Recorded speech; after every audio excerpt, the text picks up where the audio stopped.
Dr. Eric Kelly III and a host of phenomenal speakers from all around the globe for this 7-day virtual event that you don't want to miss. The mission of the Black Business Expo is to raise scholarship money from kids all the way from high school all the way from college. The Black Business Olympics is one of the largest Black business showcases in the world. It is an opportunity for businesses and companies to showcase their businesses globally. We are going to be giving away laptops up to $5,000 away to students. Again, I'm Olivia Appleberry, the founder of 2 Cents Finance and one of the speakers for the expo. I am so excited to see you there. For more info, go to www.blackbusinessexpousa.com or call 919-308-9090 and hope to see you there.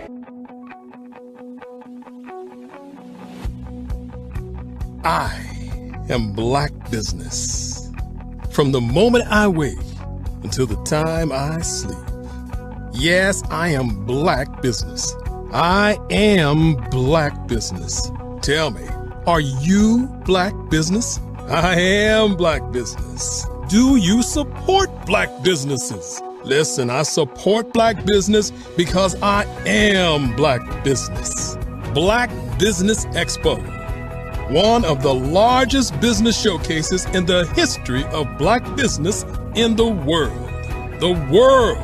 Sign up today at www.blackbusinessexpousa.com or call 919-308-9090. I am Black Business. I am Black Business. From the moment I wake until the time I sleep, I am Black Business. I am Black Business. Are you Black Business? I am Black Business. Do you support Black businesses? I support Black business because I am Black business. Black Business Expo, one of the largest business showcases in the history of Black America in North Carolina. Sign up today at www.blackbusinessexpousa.com or call 919-380-9090. I am Black Business. I am Black Business. From the moment I wake until the time I sleep, I am Black Business. I am Black Business. Are you Black Business? I am Black Business. Do you support Black businesses? I support Black business because I am Black business. Black Business Expo, one of the largest business showcases in the history of Black America in North Carolina. Sign up today at www.blackbusinessexpousa.com or call 919-380-9090. I am Black Business. I am Black Business. From the moment I wake until the time I sleep, I am Black business. I am Black business. Are you Black business? I am Black business. Do you support Black businesses? I support Black business because I am Black business. Black Business Expo, one of the largest business showcases in the history of Black America in North Carolina. Sign up today at www.blackbusinessexpousa.com or call 919-380-9090. I am Black business. I am Black business.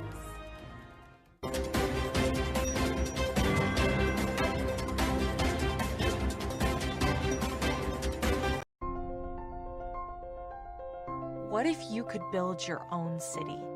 A place where every child can find nurturing people to help them achieve their full potential. A place where every adult can access job training support. Where health education is abundant. Where social justice ruled the land. A place without limitations. Welcome. You have arrived at STEM City USA.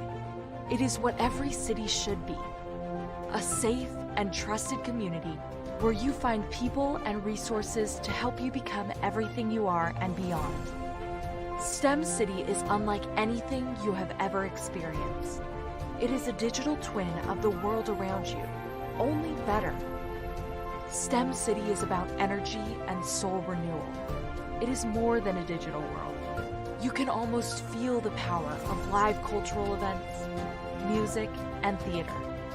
STEM City promises a better future for children with caring mentors and hands-on activities with dedicated tutors to support our youth. STEM City is your passport to a healthy lifestyle with weekly events addressing our community's many issues. STEM City is your financial well-being with helpful information on wealth management, career advancement, job training, and so much more. STEM City is the community you deserve. It is the city where your dreams can come true. STEM City USA, a place in the sky that is accessible to all who reach for the stars.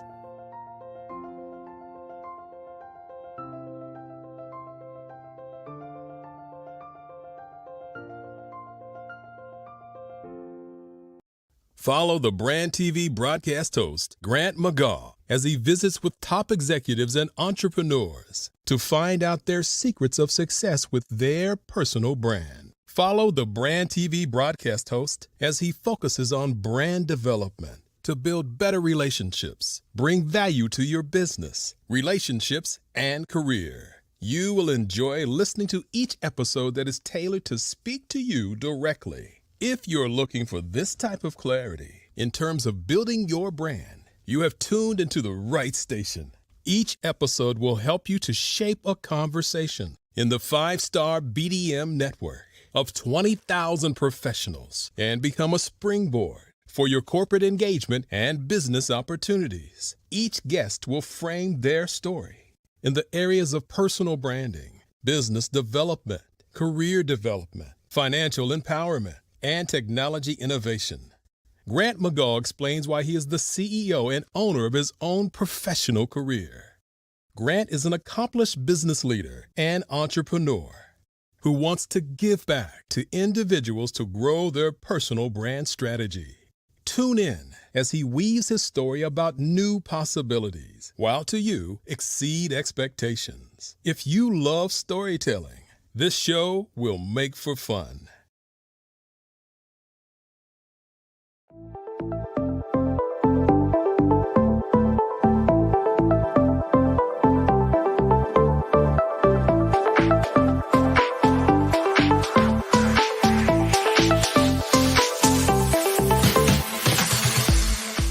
You need to be messaging and communicating to a lot more folks and getting them committed to you as a brand and feeling that you are trustworthy as a subject matter expert, and for their needs and their pain points. That says, look, here are my pain points. Here's the problem that I have that I don't want, or the benefit that I want that I don't have. And Grant and Sydney understand that and are giving me information to be able to assist, in my eliminating those pain points.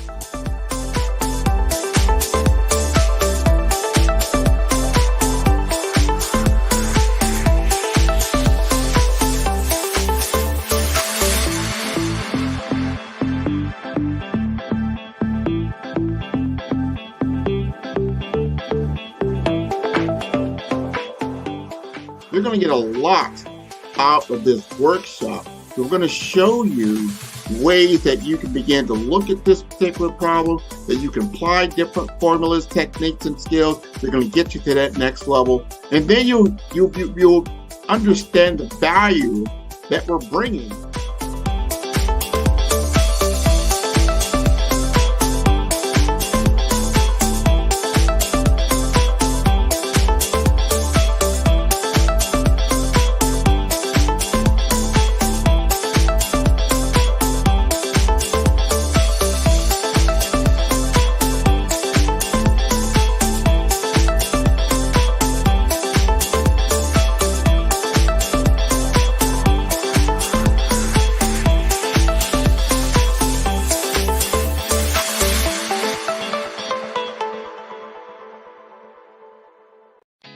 Did you know women represent just 3% of Fortune 500 CEOs and less than 15% of corporate executives at top companies worldwide?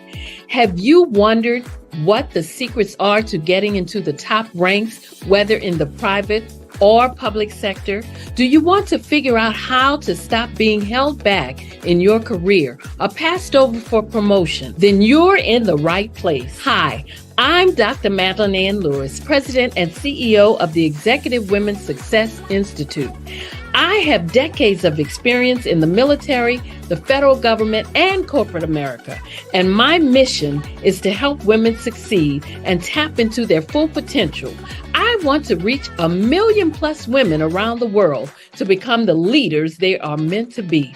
So if you want to move into a management or executive level position, or maybe you are a female veteran transitioning out of the military into business entrepreneurship, then reach out to the Executive Women's Success Institute at 301-693-3284. Let us get you on the fast track to success.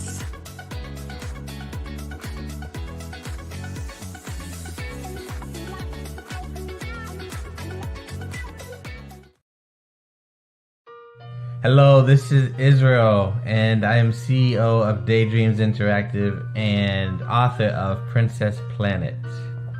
So, genius is common, and as a kid, I loved to daydream. Even as an adult, I love to daydream. And when my daughter became 6 and loved princess characters, but we just could not find the diversity that showed her, we created our own characters. So, for instance, you have Princess Nulu right here. Princess Nulu is from Uganda, and her genius is that she loves to take care of animals. She can actually even listen and hear what they say. And then we have Princess Isabella right here.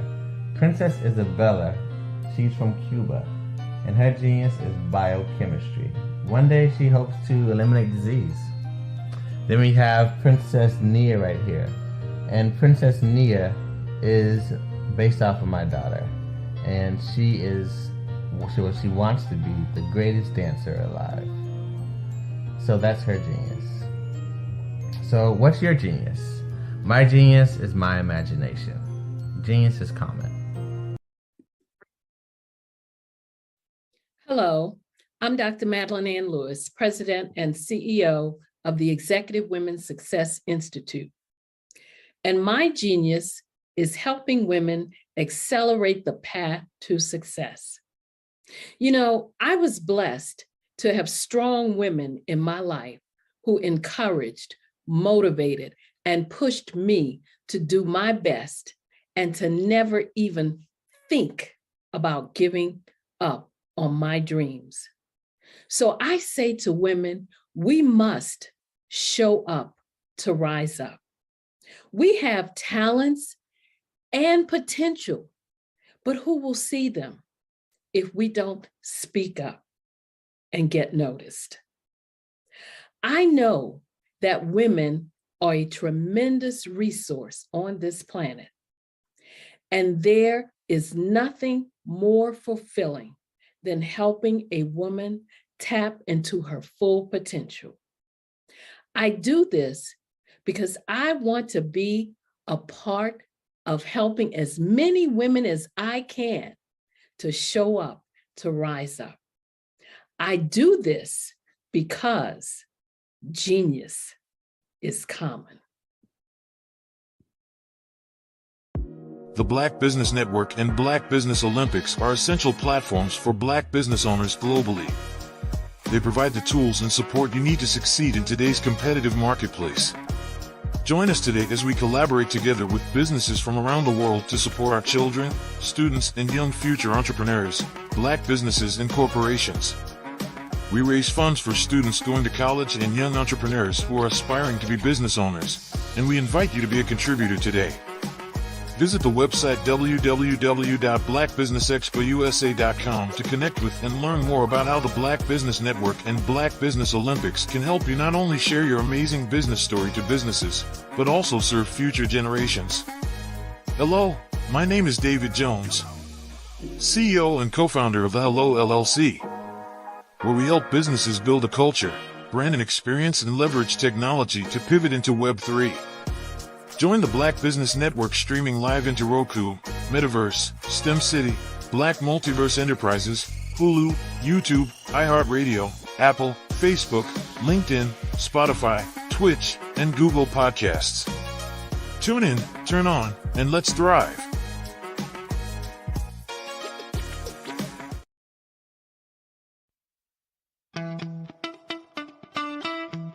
How many times have you been asked to help someone you didn't even know, a student, a business entrepreneur, or did you ever even ask, where did they end up?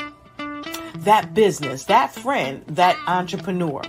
Well, just maybe they ended up in a gang, bankrupt, homeless, or worse, dead.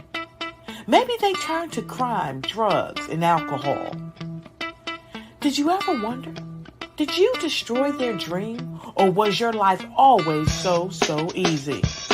At the Black Business Olympics, we started a movement to help students complete. Give them hope and foster success.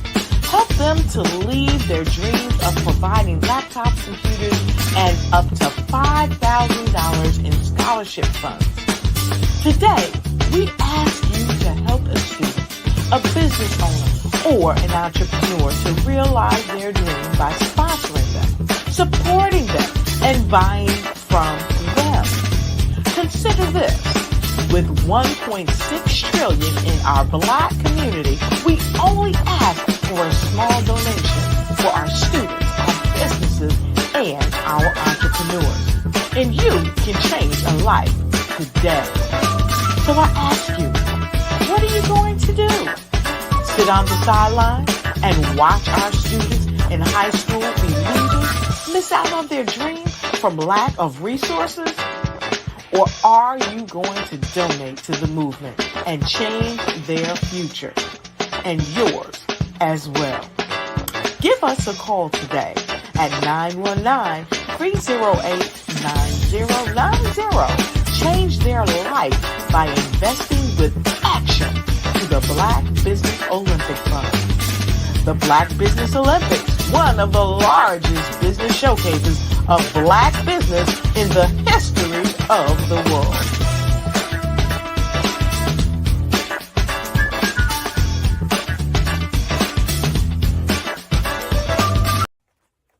Hello, Dr. Tandra Price here. I have a major announcement I'd like to share with you. Tapped In Magazine has just been selected as the official PR agent representing Onstage Plus TV network at the Super Bowl 2024. It's going to be happening in Las Vegas, Nevada on February the 4th through the 11th. This is huge.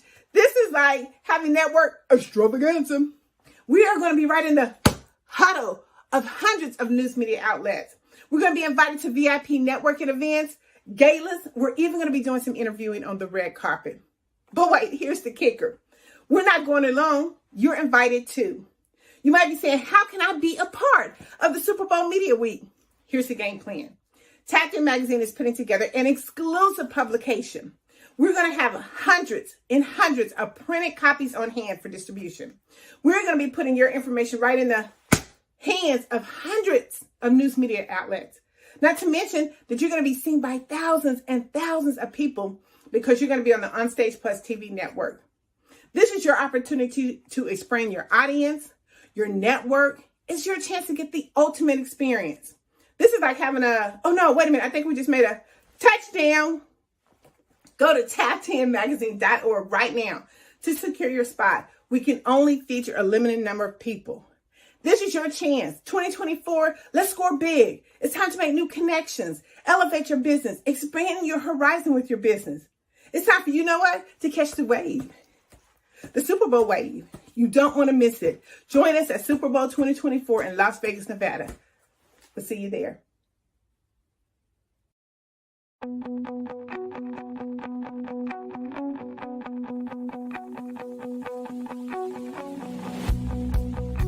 I am Black Business. From the moment I wake until the time I sleep. Yes, I am Black Business. I am Black Business. Tell me, are you Black Business? I am Black Business. Do you support Black businesses? Listen, I support Black business because I am Black Business. Black Business Expo, one of the largest business showcases in the history of Black business in the world. The world! Sign up today at www.blackbusinessexpousa.com or call 919-308-9090. I am Black Business.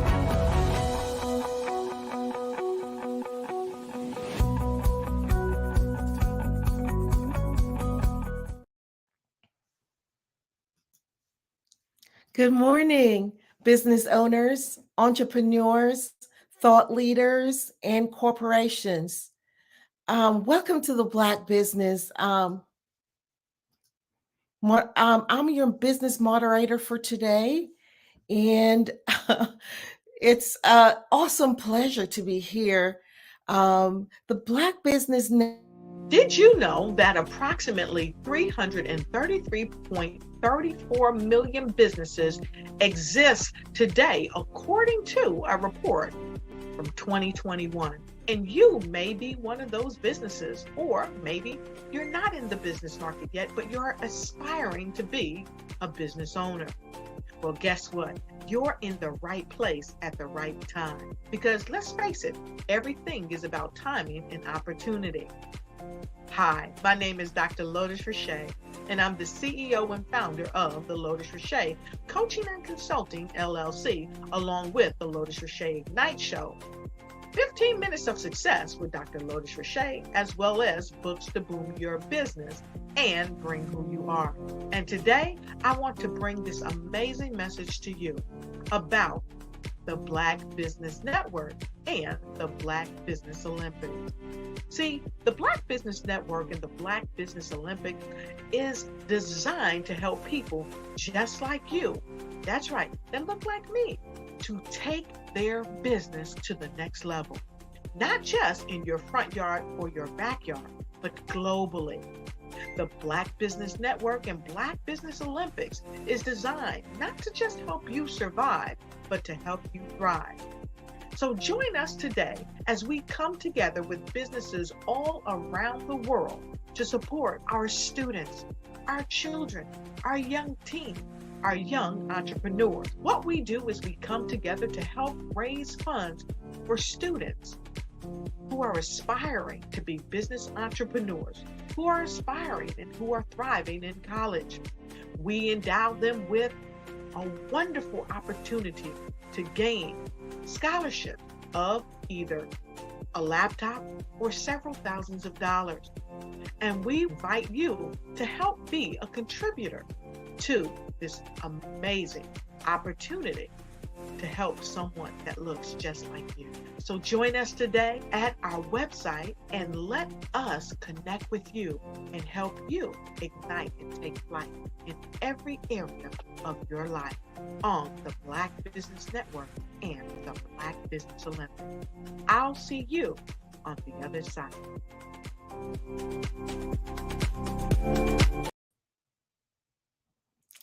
Good morning, business owners and entrepreneurs. It is Friday, and it's a blessing to be here today. So, yes, happy Friday, business owners, entrepreneurs, thought leaders, and corporations. Welcome to the Black Business Network. My name is Angela Baptiste, and I'm your business moderator this morning on the Black Business Network. The Black Business Network is a 24-hour business network showcasing Black businesses, business owners, entrepreneurs, and thought leaders worldwide. We have speakers from North Carolina, London, Singapore, Africa, Japan, and cities all over the United States. The Black Business Network is a global community sharing its business knowledge to empower, inspire, and educate businesses about business. Our first speaker today, as we start out, her name is Joanne Ray Niles. She comes to us from London, and she'll be speaking about the perception and reality in relationship and how that translates to self-worth. She will show our viewers how people decide on what is real and feel disconnected from it. She will show you in brief how this affects our self-worth. So Joan Ray Niles, she was born in Guyana, now lives in London, the UK. She's been there for most of her life. She's a part owner of the London weekly Black newspaper, which is called The Voice. And she's focused also on financial services, and she's practiced this for over 30 years. She recognized that there was a need for a greater value offering different to her clients. So has been regularly offering financial services and gotten involved in personal development. She has become really interested to expand and has been coaching and teaching individuals about things they know but are not aware of. I'd love to introduce to you Joan Ray Niles. Hi, Joan. How are you doing? I'm brilliant. Thank you. Okay, great. You said you coach individuals about things they know but are not aware that they know. What does that mean? Isn't it interesting? Mm-hmm. It means to be aware of who you are. You're more than who it is that you think you are. And that's the point. We already know all of these things, but not always aware that this is what we know.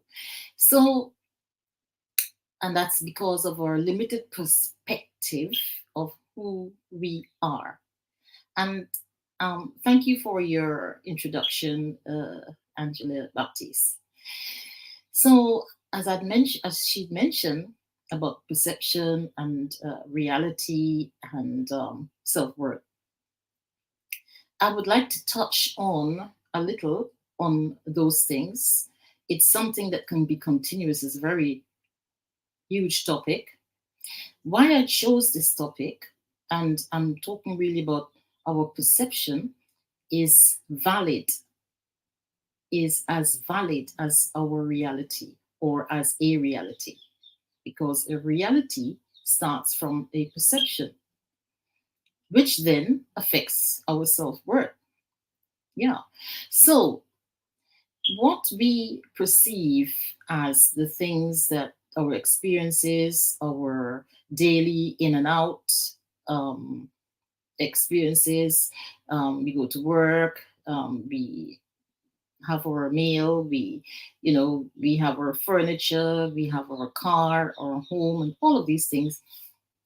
Those are the things that we perceive that are reality, our experiences in life, the way how others relate to us, and the way how we relate to others, occurrences, different choices in our lives.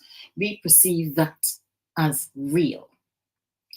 And this perception is based on our personal limitation of ourselves. So we see ourselves as the sum total of what our experiences are in life. Our interaction with others, things, places, ideas, that is our reality. If we cannot feel it, touch it, hear it, smell it, and what else? Hear, feel, smell, touch, it's not real. And that is the illusion that we are living with. Why I say it's an illusion is because it narrows us into an idea that is the sum total of who we are. That is a sum total of our reality. But little do we know, or if we can only be aware, that there is more to the results that we see on a daily basis. There's a whole lot more going on that we are not allowing ourselves to tap into, so that we can shift and alter the results if it is not the results that we want. Instead, what we do, we tend to say, well, this is my lot in life, and there's nothing else. I can't do anything else about it, so I have to sit and suffer with it. Nonsense. That isn't so. We are more than that. But for us to know that we are more than that, we have to acknowledge and see where that more is. We have to interact with the more so that we can become more.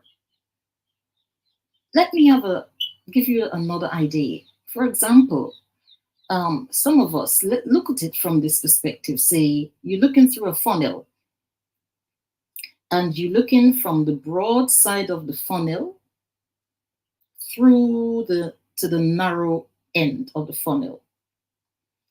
So as far as you are aware, the narrow end of the funnel, what you see through that narrow end, that is real because it's focused down. In truth, it is not so. You can also look from the narrow end of the funnel out to the vastness of the funnel, the wide end of the funnel, and you think, well, that is real. However, that also isn't so. The issue here is the narrowing down, the limitation of what it is that you perceive.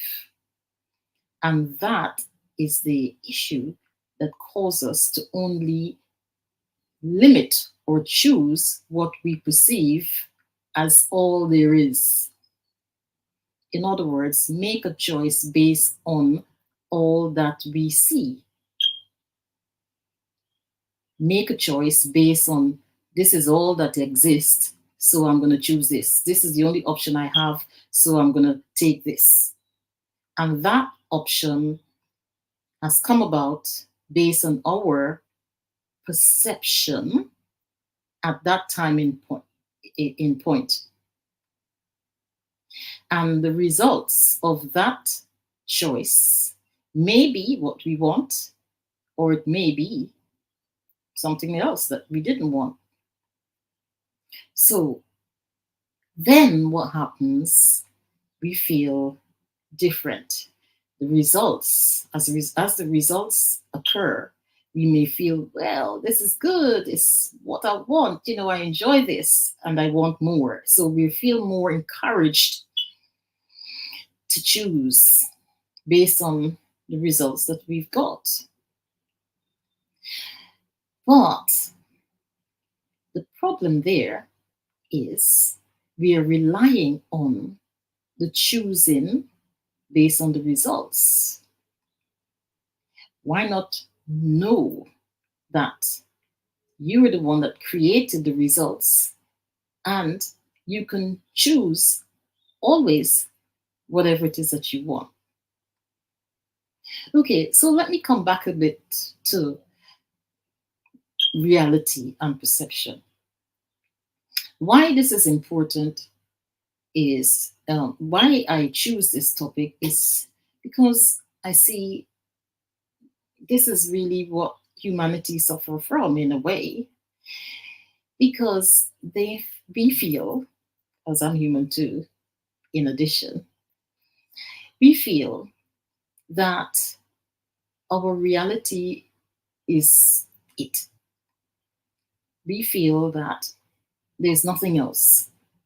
There's nothing else that exists. We feel that we are not really in control of our reality, but something else out there as well that is making it happen. So if that is the case, then we are at the mercy of that something else.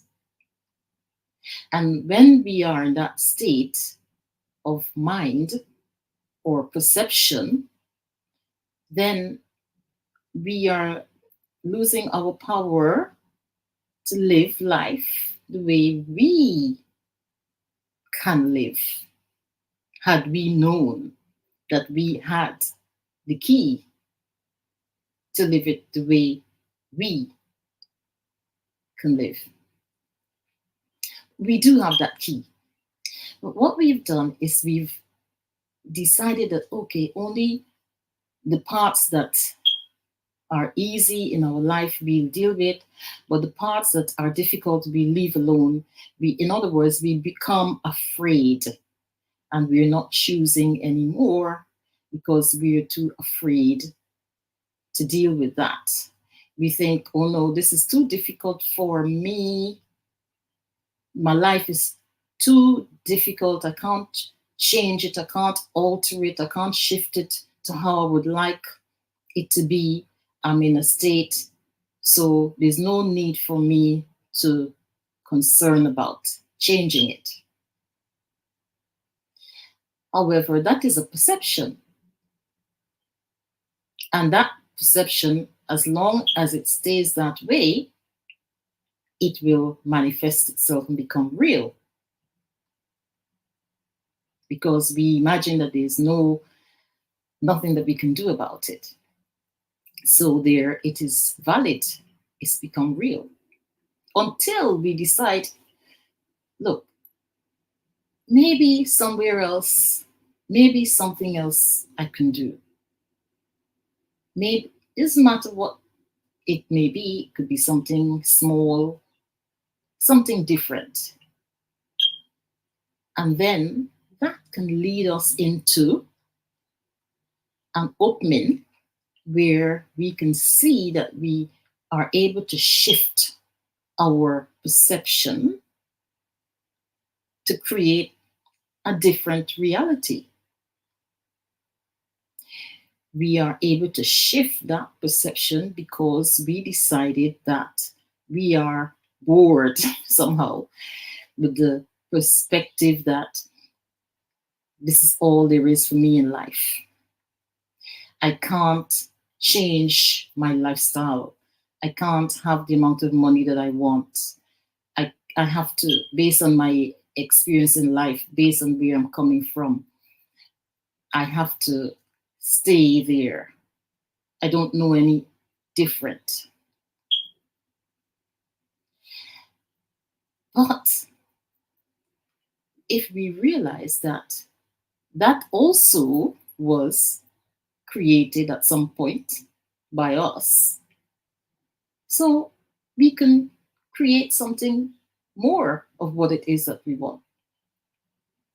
So let me give another example of what I mean by a perception, which is valid as a reality and really about reality. For example, look at something that a lot of us tend to use. We see a cake and we see the results of a cake. The results of a cake, it looks beautiful, it's ice, it's nice, it's so on. And it's enticing to eat for those of us who enjoy cakes. But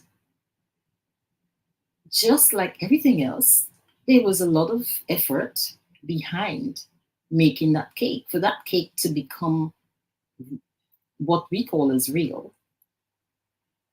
There was a lot of effort that had been expended so that that cake can become the form it has become.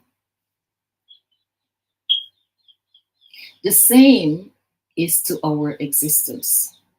Whatever experience we have, whatever results we gain, it is our perception that created it.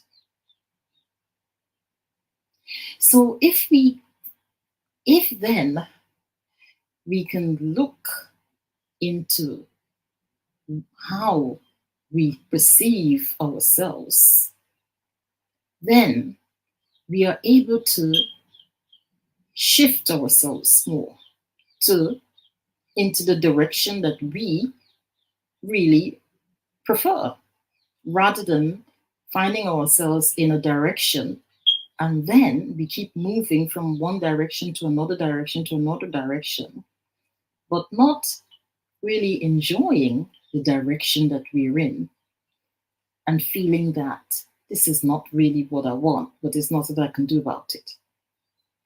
We have that key within us. Change our perception, change our reality. Now, for that to happen, we have to realize that our reality is not a sum total of our results. It is not a sum total of what we experience. Based on our ego, it is. And that's what I mean by our ego, based on our personality, which is our ego, it is. But based on who we are as an essence, it is not. More is included in our reality. Our reality includes our physical, our mental, our emotional, and our spiritual. And that is what most times is excluded. We only tend to include our physical because we can physically feel something, because we can touch something, because we can hear something, because we can smell something and feel. That's the sum total of our reality. But it's an illusion. Because our reality is more than just that thing that we can touch, hear, feel, and smell. Our reality is also the essence of who it is that we are. We are an essence. Some stage I will talk about that. In other words, we are a spirit. So if we, or a spirit being, so if we then see that our perception, if we realize that our perception is valid as our reality, we will then look at what it is that we are perceiving. We will then be more in tune and realize that what we're perceiving and notice how it's forming and notice if it is what we are really choosing to have to experience in our lives. It is not what we really experience. Our reality is not what we experience. Our reality is more than that. So, what I would like to say reality is, it's the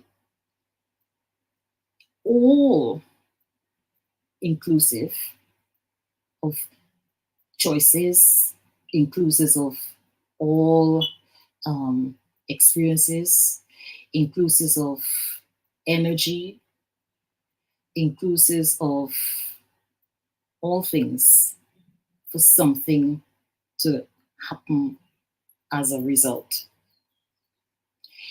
It doesn't have to be a physical thing. It doesn't have to be physical. It's not only physical. Reality is not only physical. It's not only physical at all. As a matter of fact, it starts out from non-physical to physical. So if we realize that this is the case, then, and we want to change our life, we find that we're in a relationship that is not working the way how we want, that's one thing.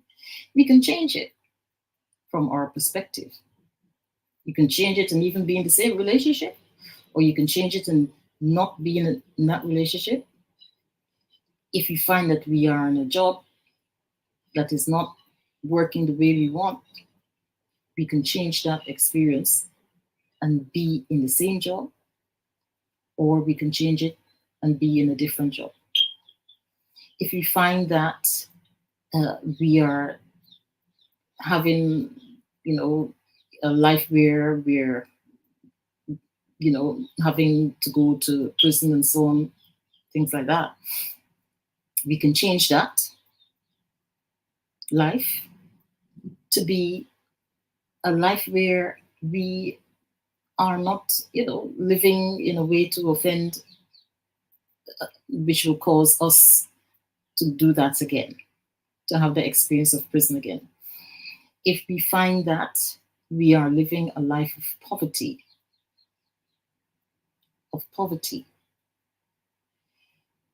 and then we want to have a different experience, we can change that life and have a different experience where we includes abundance. So our reality is valid. We must be aware. Our perception, rather, is valid. And our reality also is valid based on our perception. We need to be aware of what it is that we are perceiving, and realize that it's not others that is doing it. It is us who are creating it. What we create is what we experience, because the perception is coming from us.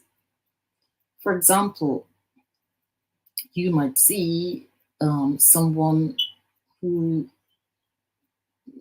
may look like a vagrant, for example, someone who have no home and so on. And you may think that, oh, well, this person, they're down and out, they have no place to live, they're, not people to be associated with, and so on. That is a perception. Now, if you want changes, if you want to support that individual, if you want to support yourself as well, you can perceive that individual as this individual is choosing this experience out of many, many, many, many different experiences that they could have chosen. And they are an essence, and that they are brilliant, and that they are sufficient, and they are powerful to change it if they choose if they are aware that they have that power to choose something different. So that will make you see and realize that there's no need to look down upon that individual, because you know that individual is a whole lot more than they are maybe perceiving themselves, or than they are, than society, the way of society would perceive them. So, and the benefit of that is that it helps you as an individual to feel good within yourself, to feel the compassion, to realize who it is that you are, because you're not going to be putting down by creating that within yourself to look down upon an individual. When we look down upon someone, we are making a mistake. We think that we are better than. I'm not going to off the track here. I'm showing a point. We think that we are better than, and we are affected by that better than perspective. We lose our awareness of who it is that we are.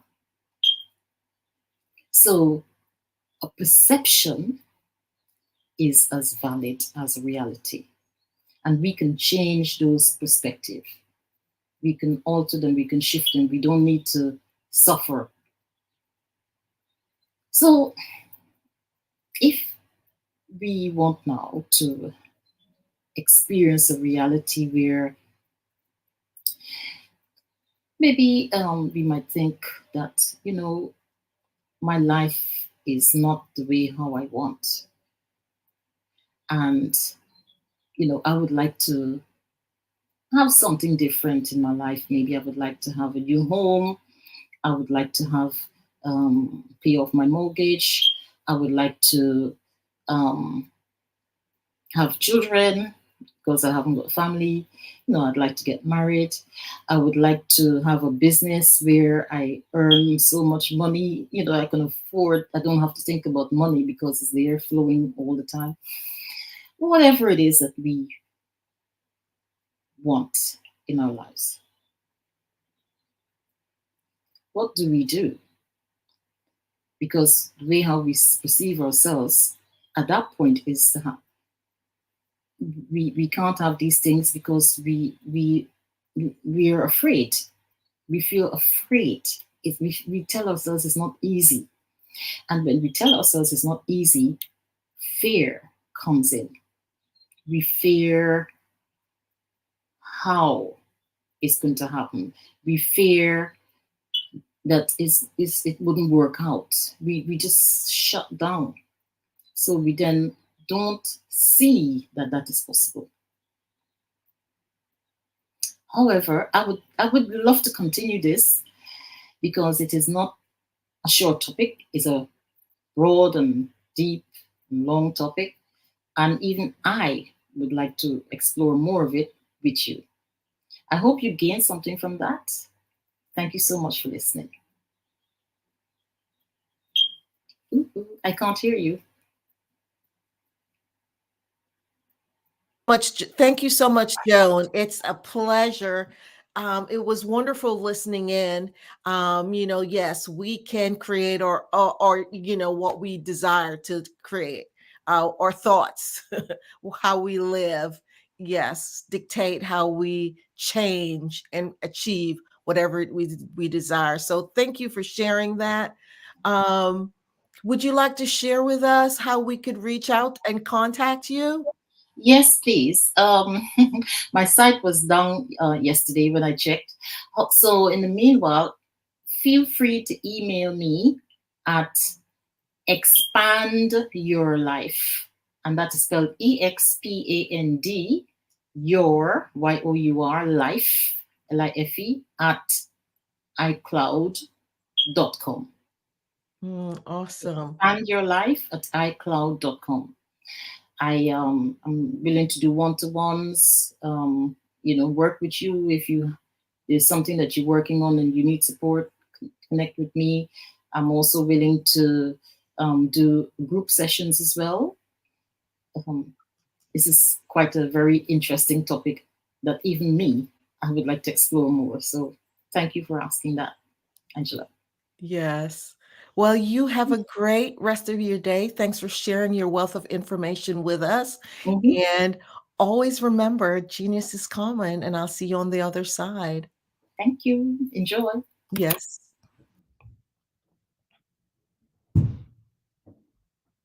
So, the Black Business Expo's mission is to raise funds for high school seniors going to college or K-12 entrepreneurs.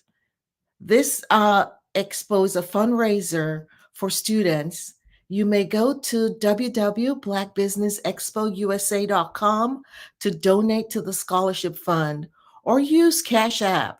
That's on the $$ BBX USA. Our goal is to give laptops up to $5,000 to 10 students. Students can go ahead and register online at www.blackbusinessexpousa.com. Every dollar counts, so we want to remind you to donate to the scholarship fund. We would like to thank our Black Business Expo USA sponsors for January 2024. North Carolina 100, Moody Capital Partners, Suede Soul, Lotus Ritchie Coaching and Training, The Hello LLC, Carolina, Virginia Minority Supply, Development Council, Step Management, Barbara H. Smith, Margie McLean Foundation, Genius is Common, 5-Star BDM Media, Earth Essentials, Mullane Shawnee Global, Executive Women's Success Institute, The Quality Coaching Company, Superwoman Business Services, Creative Force Studios, Lee Entertainment, Artistic App Design, Black Business Expo USA. Thank you so much. And always, genius is common, and I'll see you on the other side.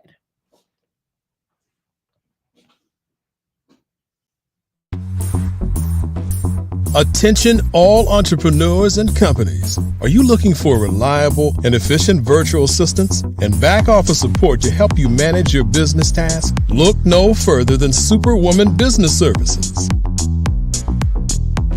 Our team of virtual assistants provides a full range of administrative support services, including operations management, social media marketing, and much more.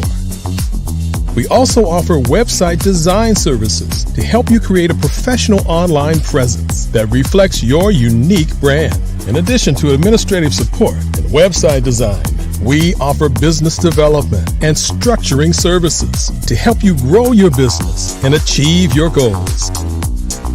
We'll work closely with you to identify areas of improvement and develop a customized plan to help you reach your full potential. At Superwoman Business Services, we understand that running a business can be overwhelming and time-consuming. That's why we're here to help you fly high and achieve success. Our virtual assistants are highly skilled, experienced, and dedicated to providing you with the support you need to thrive. Come fly with us and take your business to new heights. Let us help you become the superhero entrepreneur you are meant to be.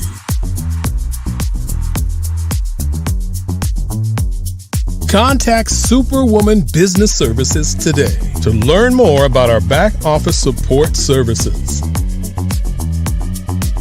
Come fly with us and take your business to new heights. I was born in a little village on the island of Haiti. Many deadly diseases pounded me. It is as if they were on a mission to end my existence on this earth. I refused to give up. In 1983, I left Haiti and came to the United States of America. And I came with $5, 2 shirts. I didn't speak in English. I came to Atlanta. I got a job. I was a doorman. I was a doorman with a dream. What I used to come on stage. I'd rehearse this moment that I'm standing in front of you. That's the power of a dream. Maybe today is the day you begin acting as if you already have it. And then step out with full force. Take a risk. No condition is permanent. Don't let your situation distract you. You are chosen. You are called. You are born for a purpose in this life.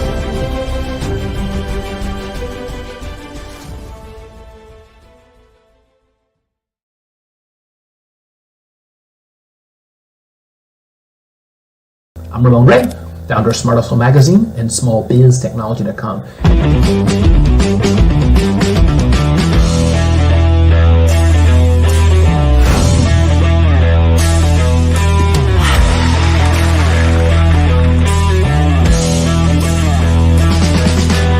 You're here today to celebrate small business success. Stand up on your feet. You rocked the house. It was amazing. Didn't we learn? For me, success comes from failure. One thing not to do is shake somebody's hand like this.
Dr. Eric Kelly III and a host of phenomenal speakers from all around the globe for this 7-day virtual event that you don't want to miss.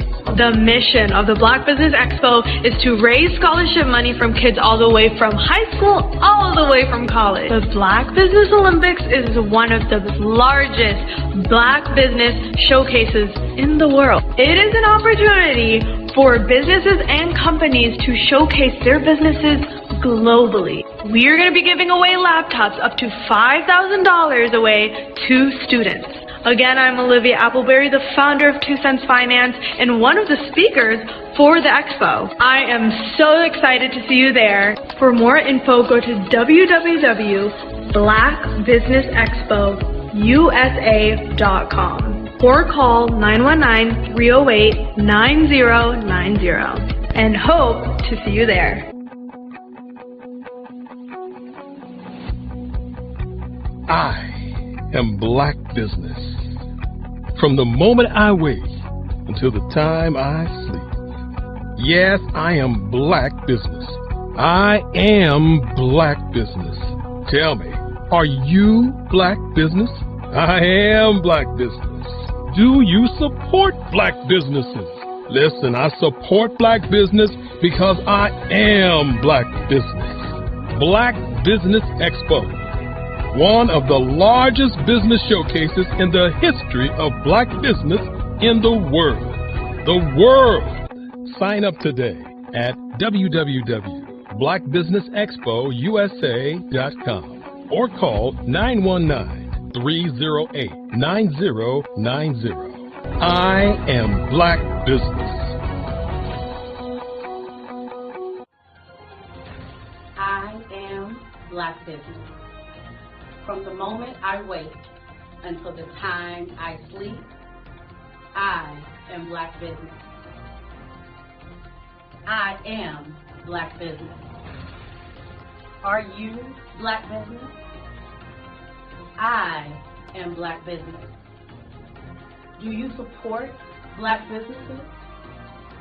I support Black business because I am Black business.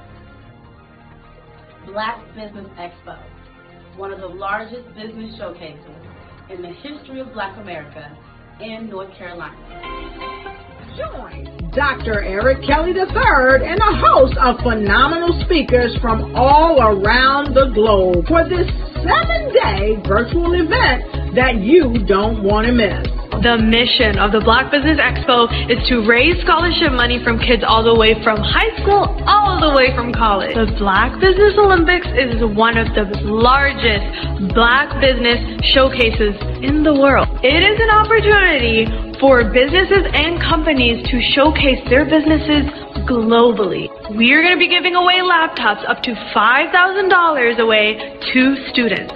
Again, I'm Olivia Appleberry, the founder of 2 Cents Finance and one of the speakers for the expo. I am so excited to see you there. For more info, go to www.blackbusinessexpousa.com or call 919-308-9090 and hope to see you there. I am Black Business. From the moment I wake until the time I sleep. Yes, I am Black Business. I am Black Business. Tell me, are you Black Business? I am Black Business. Do you support Black businesses? Listen, I support Black business because I am Black Business. Black Business Expo, one of the largest business showcases in the history of Black business in the world.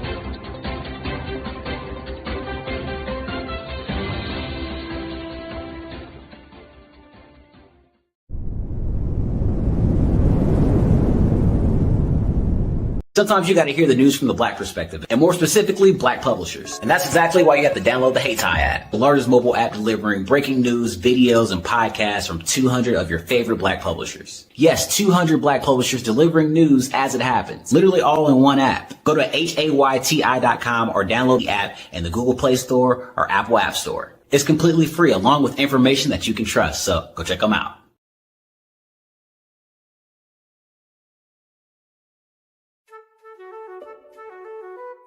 This is Dr. Arnold T. Petsworth. He's the owner of Petsworth Vet World, a veterinary clinic in Hopton, Connecticut. His patients include dog, cat, frog, fish, Goldie, dog, and this alpaca. Due to doctor-patient confidentiality, we can't tell you their names. Business at Vet World was steady, and then quarantine hit. Neighbors brought new four-legged friends into their homes. Bunnies. Bunnies everywhere. Dr. Petsworth welcomed these new patients with open arms. The only problem? There were more appointments than he could manage. That's when Dr. Petsworth turned to his American Express business card, which offers spending potential that's built for his changing business needs. He decided to hire a new assistant, Julio, and with spending power built for business purchases, he used his card to furnish a new exam room. Together, Dr. Petsworth, Julio, and American Express Business made sure all the pets of Hopton got the love and care they deserve. And everyone was happy. Get the card built for business by American Express.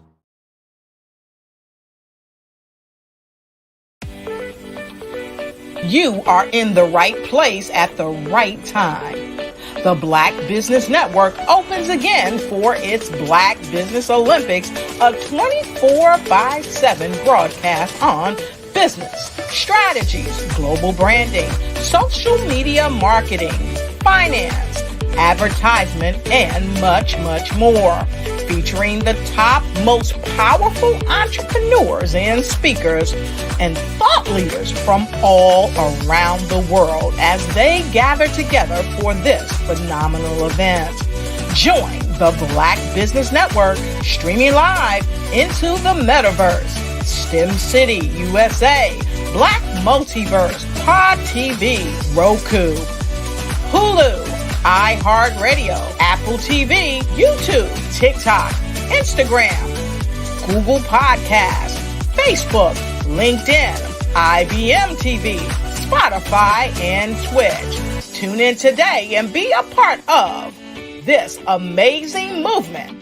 The Black Business Olympics welcomes you.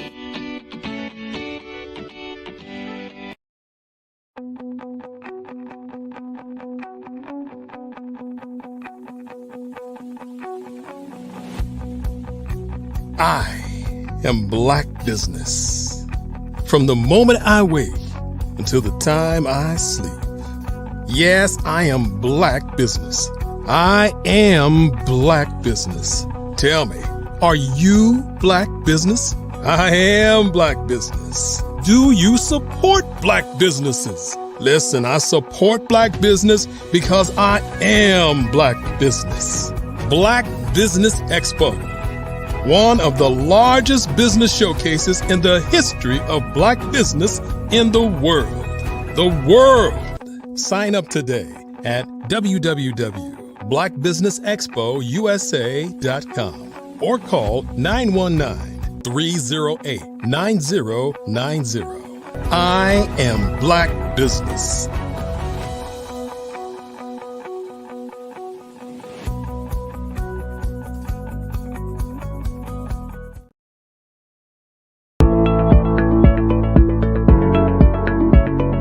Prepare for what's coming and dominate in economic winter. Stand strong and thrive by showcasing your great products and services globally through the Black Business Network and Black Business Olympics. The Black Business Network has showcased over 2,000 companies with over $7 billion in sales each year. Over 10 million attendees have viewed the rebroadcast each month. Through the Black Business Olympics, unique styles of business training and mentoring are turning students into business owners and entrepreneurial warriors who will dominate in any economy. Gain the ultimate advantage of the Black Business Olympics, 7 days of unbelievable topics and speakers speaking around the globe. Donate your time and experience to provide expertise and scholarships to students worldwide and change the world. Now, more than ever, new insights, tools, strategies, and capabilities are needed. This is your chance for a major presentation to the world. Fill out the form and join the more than 2,000 speakers who have presented to over 200 countries. Join the Black Business Network streaming live into the Metaverse, STEM City, Black Multiverse Enterprises, Hulu, Amazon, YouTube, iHeartRadio, Apple, Facebook, LinkedIn, Pod TV, IBM TV, Spotify, and Google Podcasts. Sign up today. Spaces are limited, and we will see you there.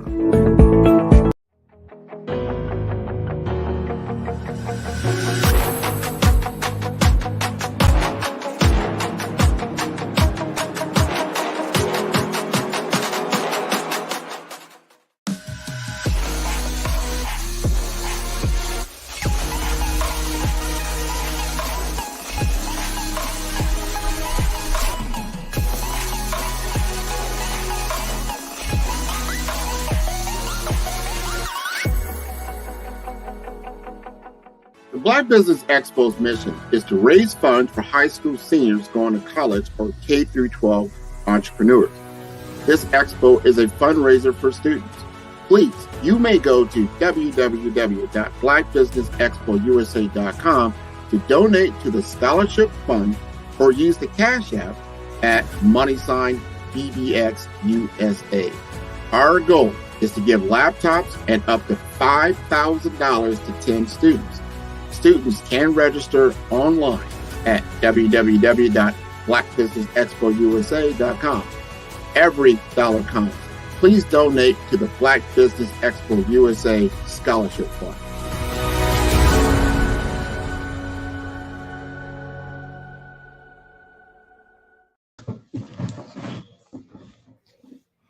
Good morning, business owners, entrepreneurs, thought leaders, and corporations. Welcome to the Black Business Network. My name is Angela Baptiste, and I'm your business moderator for today on the Black Business Network.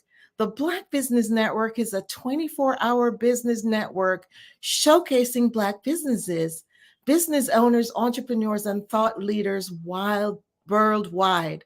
We have speakers from North Carolina, London, Singapore, Africa, Japan, and cities all over the United States. The Black Business Network is a global community sharing its business knowledge to empower, to inspire, and to educate businesses about business.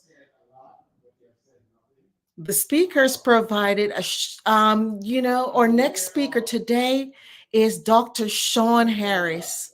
Dr. Sean Harris and Tara Harris are the founders and key figures at the Generational Wealth Academy. With their expertise and extensive knowledge in building wealth, they have created a platform that offers valuable resources and guidance to individuals seeking to create long-lasting financial stability and generational wealth. At the Generational Wealth Academy, Dr. Harris and Tara Harris provide a range of services and offerings aimed at empowering individuals to achieve financial success and to create a legacy for future generations. So I introduce to you Dr. Harris. Hello, Dr. Harris. How are you? Hey, great morning, Ms. Batiste. How are you? Doing well. Well, welcome to the show. And always remember that genius is common. Thank you. And I see you on the other side. Sounds good. Thank you very much. Hey, great morning, everybody. I am Dr. Sean J. Harris, Generational Wealth Academy founder. And it brings me a great pleasure to be with you this morning at the Black Business Network. So what I want to do this morning is just kind of have a fireside chat and let's discuss some wealth tips. So many times we have ideas and goals of what we want our finances to look like, what we want our legacy to look like, but we may not have a viable blueprint. So one of the key things we got to do is first, we have to get the blueprint. But you may say, well, Dr. Harris, I don't know how to do the blueprint. What do I do first? Well, gather a mentor or a coach. It's just like anything else. If you look at some of the greatest athletes, in my opinion, I love Serena Williams. Serena Williams is the best athlete of all time, of all sports, crossing all genders. The reason why I said that is because she has the equivalent of 23 championship rings. There's a lot of basketball players, a lot of football players who have rings, but when it comes to the overall championships, by far, Serena Williams is in a league by herself. But not just that, it's the focus, it's the mindset that comes along with Miss Williams and her successes. So with that, we think of Serena Williams as being the ultimate champion that she is, but with that came coaches, there came trainers, there came staff. So things are done with a team. So as we all heard the African proverb, if you want to go far, if you want to go fast anyway, go alone. But if you want to go far, it takes a collaborative effort of a team coming together. So that's what I want to talk to you about today is to let's start materializing and manifesting the necessary team to achieve the goals that you want to accomplish. So who are you, Dr. Harris? What qualifies you for me to listen to you?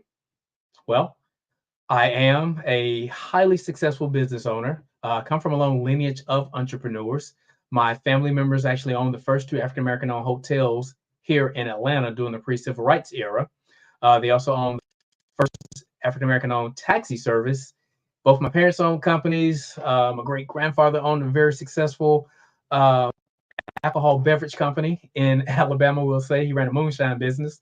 And my wife and I, we own multiple corporations today, and we've also garnished and built two small children who have six-figure businesses independently, which are aged 13 and 14. So I don't say that to impress you, but to impress upon you the information that you're getting today is quantified and qualified. So let's jump right in. I want to talk about mindset first, because again, we can't do anything until we first have the vision in the mind. The clothes that you're wearing, the home that you are currently in, or the building that you're in, the vehicle that you drive, they all came from a concept in somebody's mind first. It was a thought. I mean, just imagine, and I'm dating myself, but when I was growing up, we had little walkie-talkies.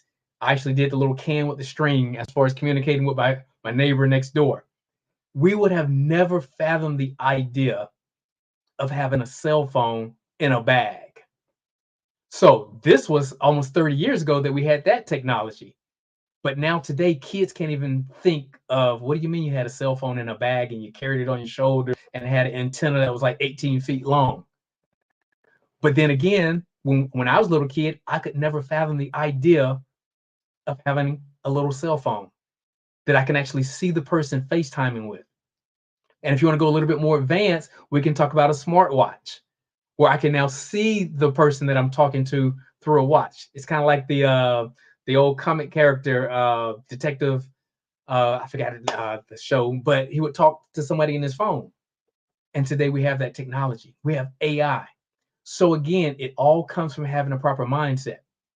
But to channel that mindset, you have to be very intentional about what you're putting in that mindset. So you're more than likely watching me from a computer or a telephone, and on that system, on that device, you have some type of a antivirus program. What's the purpose of that antivirus program? Is to protect it from viruses. Is to protect it from bad mindsets, if you will. So think about our mind. Our physical brain created a computer. So if we put a software to protect our computer, we have to ask ourselves, what type of software do we have on our ultimate master computer? So it's like, imagine me coming into your home, your living room right now, and I have a wheelbarrow full of trash and debris, and I just dump it out onto your beautiful white rug. You wouldn't let me get to the front door before you created this hysteria of, you're going to come and clean up this mess. You would not dare let me dump that trash in your living room. But oftentimes, people allow others to dump trash in the mental living room of their mind. What do I mean by that? Well, you may have an idea, a concept. You may want to start a company one day, but you allow that person, that uncle, that aunt, even a parent, even a spouse to say, hey, that's a dumb idea. Why would you even want to do that? You're allowing that person to dump trash in your mind, but you wouldn't let them dump that same trash in the floor of your living room. So just as you were ready to go to fisticuffs to protect your carpet, you got to be the same way and be intentional about protecting your mindset. So the mindset is everything when it comes to creating successes. Let me go back to Serena Williams. If you guys seen the movie and read her book, you will know that she started off in Compton. That was the murder capital of the world during that time. So with that, her dad, Sir Richard, would still take them to tennis courts. I'm talking about ragged surfaces. He would either actually gather balls, they would put them in a shopping cart, and they'd go out and they would just practice and practice and practice. Another athlete I want to refer to is Tiger Woods. His father, Earl Woods, would jiggle keys to distract him right as he's about to swing the putt or either drive down the range. And his intent for doing that was to give him focus and to make sure he had the proper mindset to be non-distracted from outside sources. So we have to have that same mentality when it comes to our successes. You have to be able to be very intentional about minimizing and eliminating distractions. So I want to go over a few tips, a few strategies of wealth building tips, different concepts. So understand this, a lot of times we may hear information that we're not quite familiar with, but you got to be mindful, just because we don't know about it doesn't mean that it's not true and that it's a viable source to achieving a goal. So let's jump right in. I want to talk about the money rules first. So a lot of times people say, well, listen, doc, money isn't everything. It's not, but it's almost as important as air. Without it, life would suck. So money in and of itself is not a bad or a good thing. It only takes on the characteristic of the person in possession of it. So it just amplifies who you already are. So think about this. If you're a person who really has this philanthropic heart and mentality, more money will position you to do a lot of cool things in life. But at the same time, if you're a person that already do some crooked stuff, you're not on the up and up, more money will just put you in a position to be that much more dangerous. So let's talk about some of the money rules, because with money rules or money laws, there are principles that come with that. It's like a relationship. If you have a bad relationship, you have an abusive relationship, you're mistreating that person, that relationship, ultimately that person's going to pull back from you. They're going to get really quiet. You're going to start seeing a shell of that person. And then ultimately that person will leave your life. The same holds true for money rules, relationships with money. If we mistreat it, we abuse it, we do ill-begotten things, it will quickly find its way out of our possession and in the possession of those who know what to do with money. See, money gravitates and attracts to people who know what to do with it. So let's talk about those money rules so that we position ourselves to make sure that we are attracting capital into our lives. So the first money rule is we got to make money, but not just make money. We want to position ourselves to make money where we have what I call a high income skill set. What is a high income skill set? A high income skill set is a skill set in which you tend to make at least $10,000 every 30 days or less in a consecutive manner. So many times people may say, well, hey, Dr. Harris, I make $10,000 a month on my job. Well, that's a income. That's a high income. That's not necessarily a high income skill set or a high skill set. A high skill set is a skill set in which it can't be taken and it's transferable. So if I work for a company and I make $10,000 a month, that's great. But can that skill or can that job be transferred over to another company? Ideally, that company more than likely wouldn't start me off at the 10K mark, but a skill set that I possess, I can carry that from one position to the next, or from one business idea or concept to the next. So think of this. I am 51 years old. I have not ridden a bike in quite a while. But if I were to go outside, I can still do all the little tricks I used to do as a kid. May not do them as fast, may not jump the ramp as high, but I can still pop a wheelie. I can still strike out in a bike and do all kind of cool stuff because it's a skill set I learned when I was 5, 6 years old that I have never forgotten. I have a background in aerospace propulsion and aeronautics. I used to do all this cool stuff with aircraft, worked on billion-dollar aircraft in the United States Air Force. Haven't touched an aircraft maintenance-wise, haven't touched a jet engine in 30 plus years, 34 to be exact. However, if I was on a stranded island and that aircraft needed some aviation technology, guess what? I'd have us back in the air and on to freedom again. Because it's a skill set that's in me, no matter if I haven't touched it in a while, it's still in me and I can't unlearn the things that I learned. So there's some things about money and finances that once we learn them and we practice them and apply them, you'll never forget them. The first time you rode a bike, more than likely you probably failed. Then we got to the point where we had the training wheels. We took the training wheels off. We may have scuffed our knee a couple times. But after that, we got very proficient. It's the same thing with walking. We didn't just stand up. Most of us didn't just stand up and just take off walking. We held onto that coffee table. We stumbled. We fell a little bit. We got up. We did it again until we manifested the ability to be able to walk efficiently the way we walk today. So the same thing with money. You're not going to just learn financial concepts overnight and become very wealthy, but with applied practice and knowledge, you can do that. So that's the first money rule, is to be able to create a high income skill set. So typically with that, it comes with our gifting. Many times we were always taught, hey, go after your passion. Find something that you love that you'll do for free and just go after that. But listen, that doesn't pay the bills. I have a very fond likening to fishing. I love fishing, but my skill set at fishing is not going to sustain my lifestyle. I probably wouldn't even be able to eat past what I catch that particular day, but I'm not going to make money from fishing. However, I use my gifts to create income, Dr. Harris, what do you mean your gifts? What is a gift?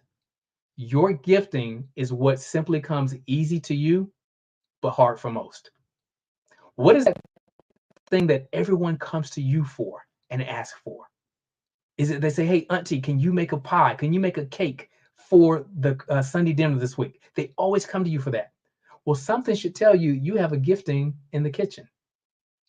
Hey, listen, we got to organize these numbers and calculate everything. Hey, Bob, Mary, can you handle that for us? Listen, you probably have an affinity and a gifting towards accounting, towards money, towards management, towards administration. So ask yourself, what is that thing or things that everyone comes to me for because of my greatness? That's your gift. Now what you have to do is you have to figure out how to monetize that gift. Then that gift can finance and fund your fun. So you use a gift to position you to be able to enjoy your passions. So today I can go fishing anywhere in the world. I like deep sea fishing. My dad and I, a few years ago, we went fishing and we were actually just going for basic fishing. We were in the coast of Savannah.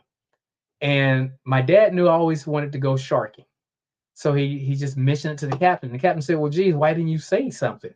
So he pulled up the anchor. We went out about maybe 12 miles out, dropped the line, and guess what? In 3 minutes, I had a shark on the line, an 8-foot bull shark.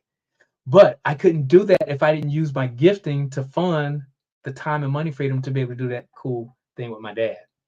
So the next rule is simply being able to hold on to the money. It sounds simple, but so many times we find it so hard to do. There's a thing called an economic bounce. An economic bounce. What is an economic bounce? An economic bounce is a gauge and a measure to show how money operates and maneuver within a community. How fast does money leave a community versus how long it stays in a community? So one of my business mentors back in the year, Dr. Claude Anderson, he taught me this economic bounce system.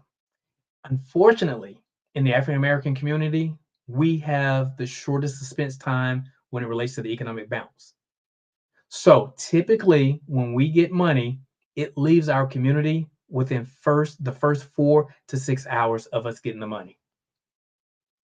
4 to 6 hours. In the Caucasian community, it's more like 4 to 6 days before it leaves the community.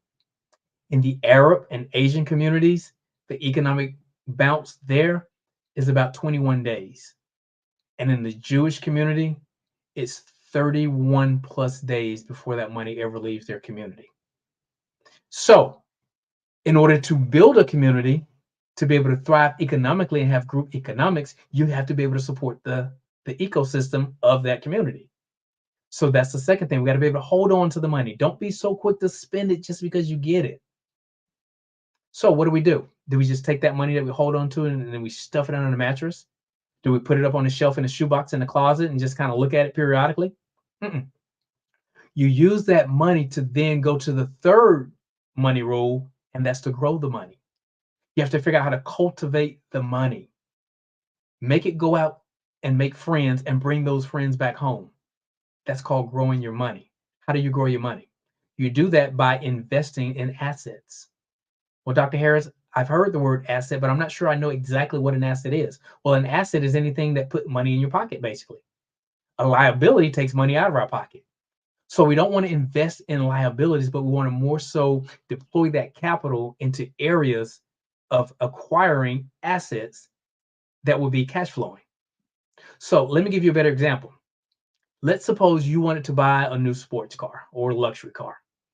You could simply go to your savings account and pay for it that way. You could either finance it, or you can do what the wealthy do. Here's what the wealthy do. We find an income producing asset, channel that money into that, let that asset then purchase the luxury item that we want. Now that the luxury item is paid for, complete, free and clear, we still have the asset producing income that continues to generate income. So you can take $50,000 out and go buy a nice Toyota, and then you have the car, which is depreciating, but you have nothing else to show. But you can take that same $50,000 and put that into 5 different properties, allocating a $10,000 each down payment. And now you have 5 properties. Property 1 will sustain the financing for that car that you wanted. Property 2, that could be a vacation property. You use the funds for that for the vacation. Properties 3, 4, and 5 can now be utilized to invest in more asset classes. That's the way the wealthy think. The wealthy stay wealthy for a reason. The poor stay poor for a reason. Dr. Harris, what is that reason? Simple. They share information. Wealthy people share wealthy information and ideas. Poor people share poor information and poor ideas. That's why they stay in the classes that they stay in. So again, it goes back to the mindset. What are we putting in our ear and eye gates? 3 things that changed for me, that shifted me where I am financially and success in business is simple. I changed what I read, I changed who I associated with, and I changed how I use my time. We're going to talk about time in 1 second. Let's go ahead and finish with number 3. So now that we position ourselves to first make the money, now we're holding on to the money, and now we're able to grow the money. Now we're able to start growing our life and our goals exponentially. So we don't want to be on a linear plane. You want to grow exponentially. What is exponentially, Sean? That sounds like a big highfalutin word. It's a snowball effect. You start off with a snowball that you can hold in your hand. Ultimately, as it rolls down the hill, it builds up more momentum, more speed, gathers and picks up more snow in its forward progression. The snowball gets bigger and bigger and bigger. So at a certain point, it's like when you were a kid, if you had one of those big giant balls that we played dodgeball with, you can roll that ball down the street, but you have to start first. You have to start with the momentum. You have to tap the ball, and then you have to run behind the ball to kind of tap it. But after a certain amount of time and taps and momentum build up, guess what? The ball always escaped us. It started moving on its own accord and started picking up speed, and we have to run faster to do it. So the same thing with the snowball effect. As it's rolling down the hill, it gets momentum, picks up more snow.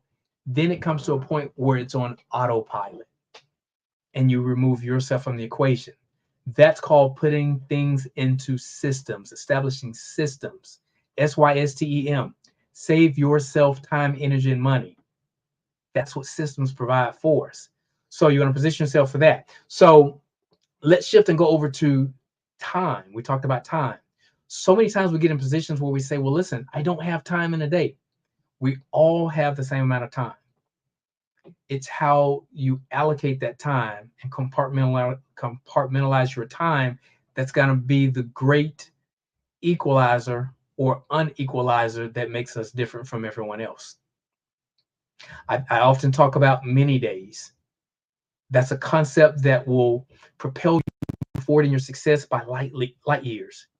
So basically from 6 a.m. to 10 in the morning, I can encapsulate a whole 24-hour day into that time frame.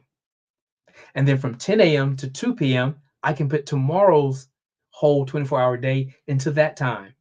And then from 2 p.m. to 6 p.m., I can put the third day into that time slot. So now I effectively put 3 24-hour work days in that time slot, but I still had time from 6 p.m. to midnight to do what I wanted to do with my family or whatever. And then from midnight to 6 in the morning, I still get a good night's rest. So what that does, it buys me time, or it folds time, as I like to say, to where now I have 3 days in every 24-hour day. I have 3 weeks in every 7-day week, 3 months in every 1 30-day month, and I have 3 years in every 365-day 1 calendar year. So at the end of the year, December 31st of this year, I will be stepping into 2027. Because I compressed 3 years all into that time. So it's about time management. We got to focus on that. Let's shift. I want to go and stretch your mind. Please give me permission to stretch your minds. Think of a rubber band. If you have a rubber band and you stretch it out, you let it go, it goes back, but it never goes back to its original dimension. Because once something is stretched, it is forever stretched. So I ask of you to allow me to stretch your mind. Think about this. In your vehicle, you have a spare tire somewhere in that vehicle, whether under the undercarriage if you're in an SUV, in the trunk if it's a regular car. The purpose of that spare tire is just in case. Just in case of a blowout. Just in case if you got that nail in the sidewall of your tire and you just had to get off the roadway. Well, the question I ask you now is, do you have a just in case income? Just in case the company notifies you that they're going to be closing in 2 weeks. Do you have a just in case income just in case of a death in the family?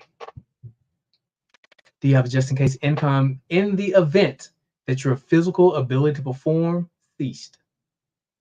What do I mean by that? 98% of people create their income based on their physical ability to perform. If a dentist injured his hand doing yard work, that could be detrimental. It could end his career or her career. I had a background in law enforcement. If something happened to my trigger finger, that would be the end of that career for the most part, barring working administrative detail. But if I got reduced to just doing administration work, guess what? The department at some point would find an exit strategy for me to get rid of me because I am not operating at optimal conditions. So ask yourself, if something happened to you, what would you do?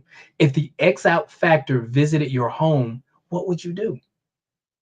What's the X out factor? I'm glad you asked.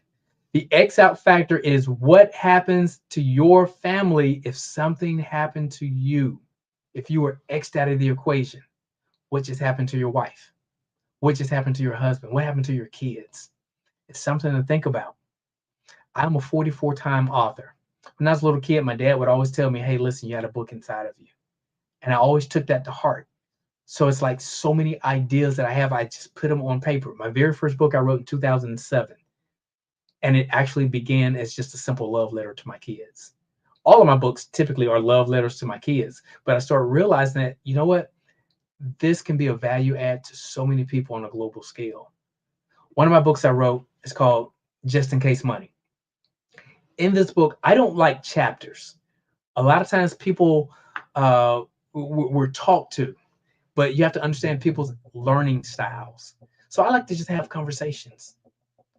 So in my books, I have conversations instead of chapters. But some of the conversations in that book, I talk about relating your income to a spare tire. We have to position ourselves to make sure that we have a viable source of income that can still come in if something happened. If we lost our mental capacity for a period of time. So it's something to think about as we progress forward. Ask yourself, what do I have in place if the X factor visits my home? Another book I want to share with you guys, this one, called Unicycle, Bicycles, Tricycles, and Four-Wheelers. In this book, again, I like to use analogies. I like to be able to create word pictures. The founder of the Black Business Network, Dr. Eric Kelly III, he's an artist, well-renowned artist. So as he's speaking and as he hears from you, he's able to paint word pictures based on what you're saying. So I want to be able to convey a message to you, and I want you to be able to paint a picture in your mind about finances. And I want this to bring home and resonate in your mind with a unicycle. And again, I'm dating myself because kids nowadays, they have no clue what a unicycle is. But a unicycle, when we went to the circus as kids, you saw the clown on the unicycle. He pedaled forward.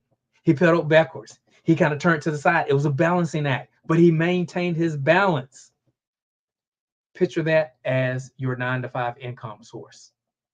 It's a continuous balancing act, juggling, going forward, going backwards. But here's the deal. This is the most prominent part we have to realize in that scenario is that at any time the clown stops pedaling and stop balancing, he's gonna fall. He can never leave that unicycle sitting there and walk away. It always needs attention. So think of that as your 9-to-5 income, and that's your only source of income. I have plenty of mentors that taught me over the years, and coaches said, listen, one income is too close to no income. So I said, wow, I have to put some things in play. So let's elevate. Let's go to the next vehicle on there, which is the bicycle. Bi means two. We have two wheels. So with the bicycle, we can gather more speed than a unicycle. It still takes balancing. It still takes pedaling. So imagine this being working a 9 to 5, but you're starting a business on the side. You're creating another asset class that's being able to create some income for you to give you a little breathing room financially. Here's the cool thing about a bicycle. We pedal forward, we go forward. We pedal faster, we go faster forward. But if we pedal backwards, what happens? The bike stops because that's the braking system. Here's the cool thing though. We can stop the bike, we can get off the bike, and we can put the kickstand down. And guess what? We can walk away from the bike because we have a second source of income. We have a little bit more stability. You don't have to balance as much on a bicycle the way you would have to on a unicycle. So, looks like we're in better position. But if you remember, especially boys, when I was growing up, bike riding was the thing. So if we're in a neighborhood, you can tell where all the kids are because all the bikes will be sprawn all out over the yard. Most of us didn't put the kickstand down. We just throw the bike down and go in the house and go get something to drink, some Kool-Aid, and play games or something. So the same with the kickstand on the bicycle. A good gust of wind can still topple that bicycle, even though the kickstand is in position. So again, we need to look for a little bit more stability. How do we do that? We go to the next vehicle, which is the tricycle. The tricycle was a unique vehicle. Most boys, we would stand on the back. We never sat down on it. We stand on the back and we push. But the cool thing about a tricycle, you could pedal forward or backwards. A tricycle never had brakes. And the turn radius of a tricycle was so precise that you can turn almost on a dime. You have maneuverability, you have flexibility, and you could actually pedal so much further by standing on the back and pushing as opposed to trying to pedal on a tricycle. The tricycle was an amazing vehicle. Typically, a good gust of wind can't topple a tricycle because you have 3 different points that are on the ground. So now we're in good business. We have a good, strong asset class to the side, or two, or multiple investments that's creating more wealth for us. And we have way more breathing room. You can actually walk completely away from a tricycle and rest assured that it's not going to get toppled over. But let's go to that last vehicle, the all-terrain vehicle, the four-wheeler. Instead of me saying, where can a four-wheeler go? It's probably easier for me to say, where can't the four-wheeler go? A four-wheeler can go over brush. It can go through the woods. It can go down through stream beds. It's all terrain. You have gears. So when times get difficult, you can shift the gears and elevate and go up hills. You can go over brush. You can go faster because you have speed. And more importantly, it's motorized. So now you have the ultimate leveraging tool. You have big knobby tires. Now, if you ever ridden on a four-wheeler, four-wheelers are pretty heavy. They're not going to topple. And they also have a stationary device in them that keeps them from turning over, or it's super hard to turn over, kind of like a jet ski. It's really hard to flip, and you have to really take an intentional effort to flip over the all-terrain vehicle. So think of this as the different vehicles in which you have to create your finances. And maybe I should augment and make an appendix to this book and throw an aircraft on there. Imagine where you can go in an aircraft, the speed that you can do it. So as wealth builders, we continue to build our wealth because we invest in ourselves and we invest in speed. If you have a coach who doesn't have coaches, you got a problem. I wouldn't be coached by that person. I always maintain coaches that have already hit the goals and dreams that I aspire to do. All of my mentors are millionaires and billionaires. So you want to position yourself to be able to get good counsel from a multitude of counselors. So think about that as you are going through your journey of wealth building. So that's one of the key things I want to talk about. There's some strategies and techniques that I want to introduce to you, and even at later times, if you want to get with me on a consultation basis, we can talk about some different strategies. Let me share with you about a concept called private family banking. In private family banking, this is a way that you can leverage life insurance policies to benefit you and your family that will build wealth in one generation. So how do you do that? Everyone in the family has policies. When a newborn comes into the family, put a policy on that child. The oldest person in the family, the matriarch and the patriarch, everyone should have policies on them. It is mandatory in the Harris Family Unit that everyone has to have a policy on Dr. Sean J. Harris. Because here's a newsflash. Everybody lean in. I'm going to tell a secret. At some point, you're going to pass away. Now that we got that out in the open, it's no longer a secret. We're all going to pass. So why not position yourself to position your family to acquire wealth upon your passing? But not just wait until you pass. We show you and teach you how to make the wealth while you're living. Think about it. Life insurance, in and of the name itself, it tells you it's meant to be benefited during your life. The death benefit, well, that's just a caveat. But the life insurance aspect of the policy, you're able to pull funds out, and the family benefits. You have your own banking system. So now if you have family members in your family, grandkids, kids, nieces, nephews, they want to start a company, well, they can come to the family bank. We'll have a board meeting, and they will present and propose their business plan. We will review it through the board. We will determine if we want to take equity in the company and give them the money for that startup, to go to school, to buy a house, whatever it is you want to do. See, this is what the Rockefellers, the Vanderbilts, the Kennedys, the Rothschilds, they've done this for generations. That's how they established their wealth. It positions you where you can now start buying into asset classes. So think about this. If the matriarch, the patriarch of the family passes and they had 8 kids, if 8 kids all had a $250,000 policy on grandma, grandpa, when they passed, those families instantly came into wealth. All 8 of those kids, put some funds to the side. Let's make sure that we send our loved one off with dignity and respect and love. But look how much money you still have. Everybody would still have at least $200,000.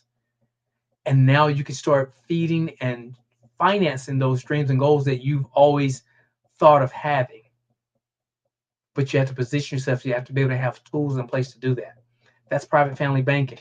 You have to understand advanced directives. Make sure all of your affairs are in order. These are things that we teach at the Generational Wealth Academy.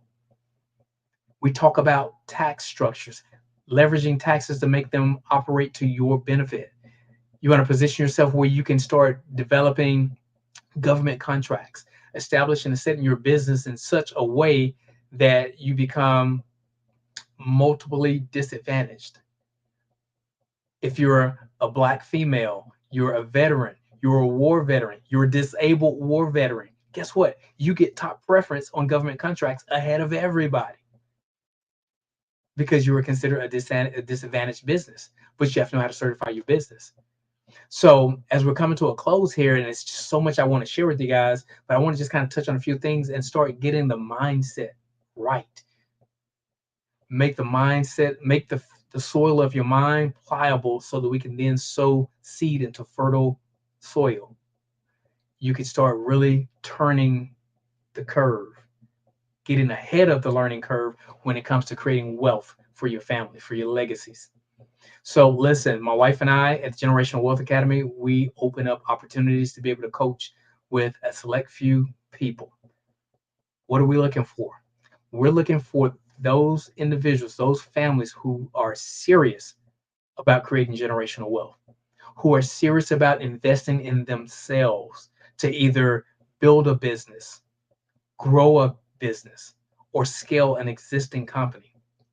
Our aim is, our target audience we look for are 6- and 7-figure earners who are looking to build, grow, and scale their companies.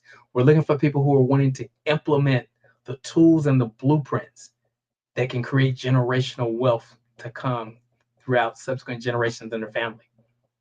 Those families I listed earlier, The amazing part about those families is that you can take a 5 or 6-year-old in any of those families and walk them down the hall of fame in their establishments. They can tell you everybody on the wall. They can tell you about great grandpappy John, who created this system for transporting oil from one place to the next. This person started a hedge fund. This person did that. And that is why they live the way they live today.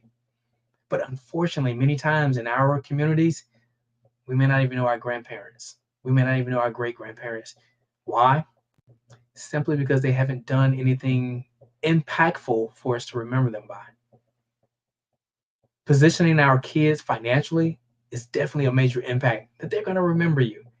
They're going to know, hey, auntie, grandma, aunt, uncle, cousin, whoever, because they got focused. They had their mindset right. They positioned themselves to build empires for us to build wealth, to live the life that we live today. There should be no way possible that your great-grandchildren should not know who you are and the indelible impact that you made in your family lineage. So I'm going to offer you an opportunity to sit down and have a discussion. Let's have a discovery call. Because again, I don't work with everyone, nor do I want to. But if you're that person to say, Sean, I hear you. You are resonating to my soul, to my spirit, and I feel the urge, the need to connect and see if, in fact, we will be a good fit to work together. Let's do that. Reach out to me at growfamilylegacy.com. We'll set up a time, get on a phone call, 10, 15 minutes, do a discovery call, and see if, in fact, we should go to the next step and setting up a strategy call to map out a future for you and your family. You may not want to be a millionaire. You may not want to be a billionaire. You may just want financial freedom and independence. What you're currently making right now, you may be in a position where you can be financially free and independent in a shorter time than what you think. Let's say you make $85,000 a year. Your FIN number, your financial independence number, that number in your mind, you may think, well, I got to account for $85,000 to make up what I'm doing. But in fact, you may not need $85,000. You may only need $65,000 or $70,000, because look at all the extra money and expenses that you're incurring by working outside of the house. Uniform costs, clothing costs, food, transportation, fuel costs. But if you had an asset class that you owned and you now have a recurring stream of income, good income flow, cash flow, you may be able to do what you're doing at home. I have many clients that work for major corporations that they work 40 to 60 hours a week. I had them leave those corporations, return to that corporation as a private consulting, doing exactly what you did, making more money and only working 2 to 3 days a month. That's called genius. And just like here at the Black Business Network, genius is common. Let's make that be. Let's manifest that and make genius common. It should be common knowledge, common practice for someone to say, hey, listen, it is easier to make my annual income in 30 days. It's even easier to make that annual income in 1 week than it is to make it in a month. It's even easier to make that same income in 1 day than it is in 1 week. And even easier to make that income in 1 hour than it is to make all day. My 13-year-old son, Caden, he made $50,000 about a month and a half ago in 18 minutes. If you don't know how to do that, link up with someone who does. So I'm going to highly encourage you, as we close out, reach out to me at growfamilylegacy.com. You can find me on all social media platforms, LinkedIn, YouTube, Smoke Signals, Carrier Pigeon. I'm very Googleable. Dr. Sean J. Harris. Google me. I'm very easy to find. I have a plethora of information out there. So just imagine this. If my free content is this dope, imagine what my paid content is like. So guys, I have had a great time sharing with you guys. If you want to link in again, reach me at growfamilylegacy.com. You can also visit my website at seanjharris.com.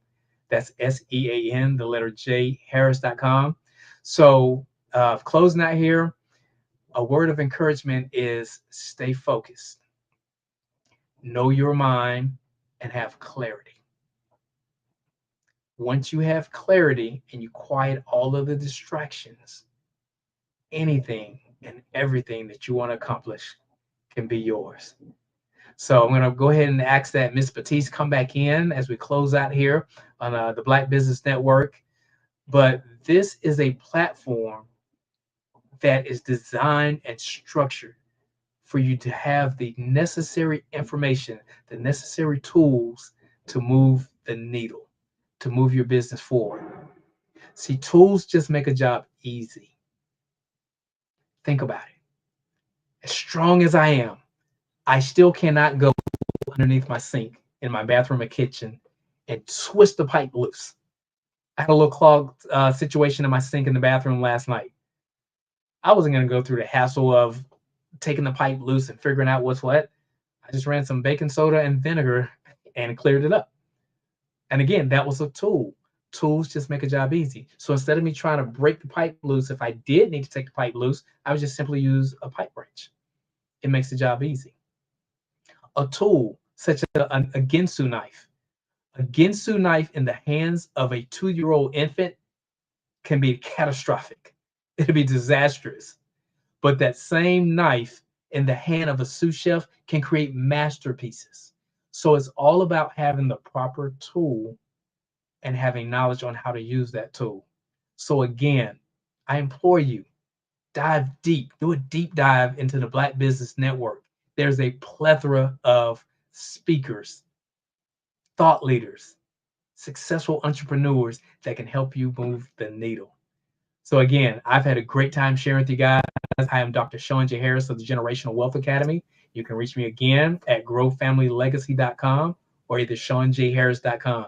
Ms. Batiste, it has been an absolute pleasure sharing today. And I thank you. Thank you so much.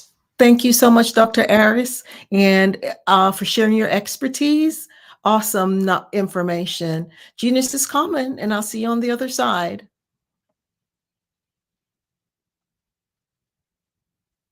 I'd like you to imagine with me, if you will, opening an app where you can collaborate with like-minded individuals from around the world, get inspiration and in-app tools to launch and grow your business, as well as share your knowledge and earn compensation, all in one app.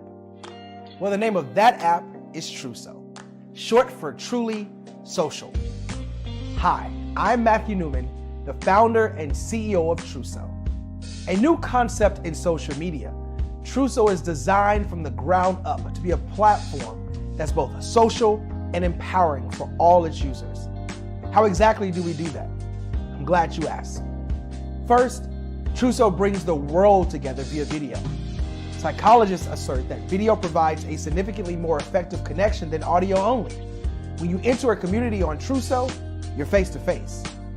Second, on Truso, you don't have to have 1 million followers to monetize. Our business model allows all hosts and moderators to monetize, no matter the size of your following, by 1, producing fee-based content, and 2, inviting others to join the platform as subscribers. Even more, Truso has an in-app resource library with over 100 free resources, forms, and documents to help you build your brand and grow your business. Third, Truso is inclusive. The deaf and hard of hearing communities make up 360 million people worldwide. Unlike audio-only apps, Truso embraces this community, providing a networking platform that allows them to participate via video and closed captioning. We even have a deaf and hard of hearing foundation in the works as well. Fourth, Truso is both social and safe. We refer to Truso as a virtual extension of the beauty shop, barbershop, and brainchild of the community. A place where there's laughter, along with wisdom, growth-oriented conversation, and genuine connections in a safe space. Truso even has proprietary security to ensure we maintain a safe environment for everyone. Where are we at now? Truso is live, y'all. We've launched in beta, and we're acquiring users daily. We have an incredible development and marketing team, plus amazing celebrity influencers at the table, helping us spread the word around the globe, beginning within the African diaspora and beyond by creating a safe space for growth, connection, and collaboration. We're truly excited about Trousseau. We've created something special for which there is a global market. And we invite you to embark on this journey with us as a shareholder. The future for Trousseau is truly bright. Join us and let's go there together.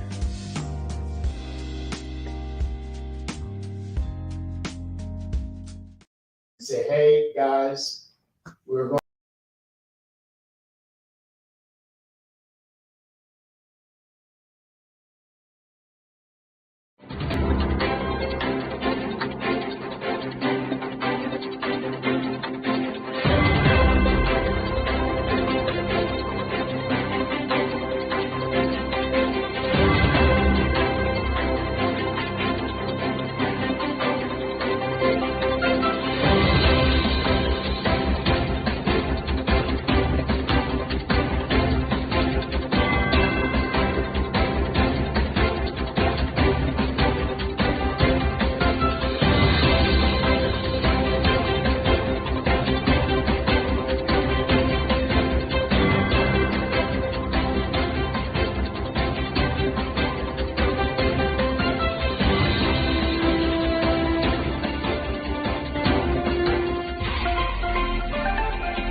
Dr. Eric Kelly III and a host of phenomenal speakers from all around the globe for this 7-day virtual event that you don't want to miss.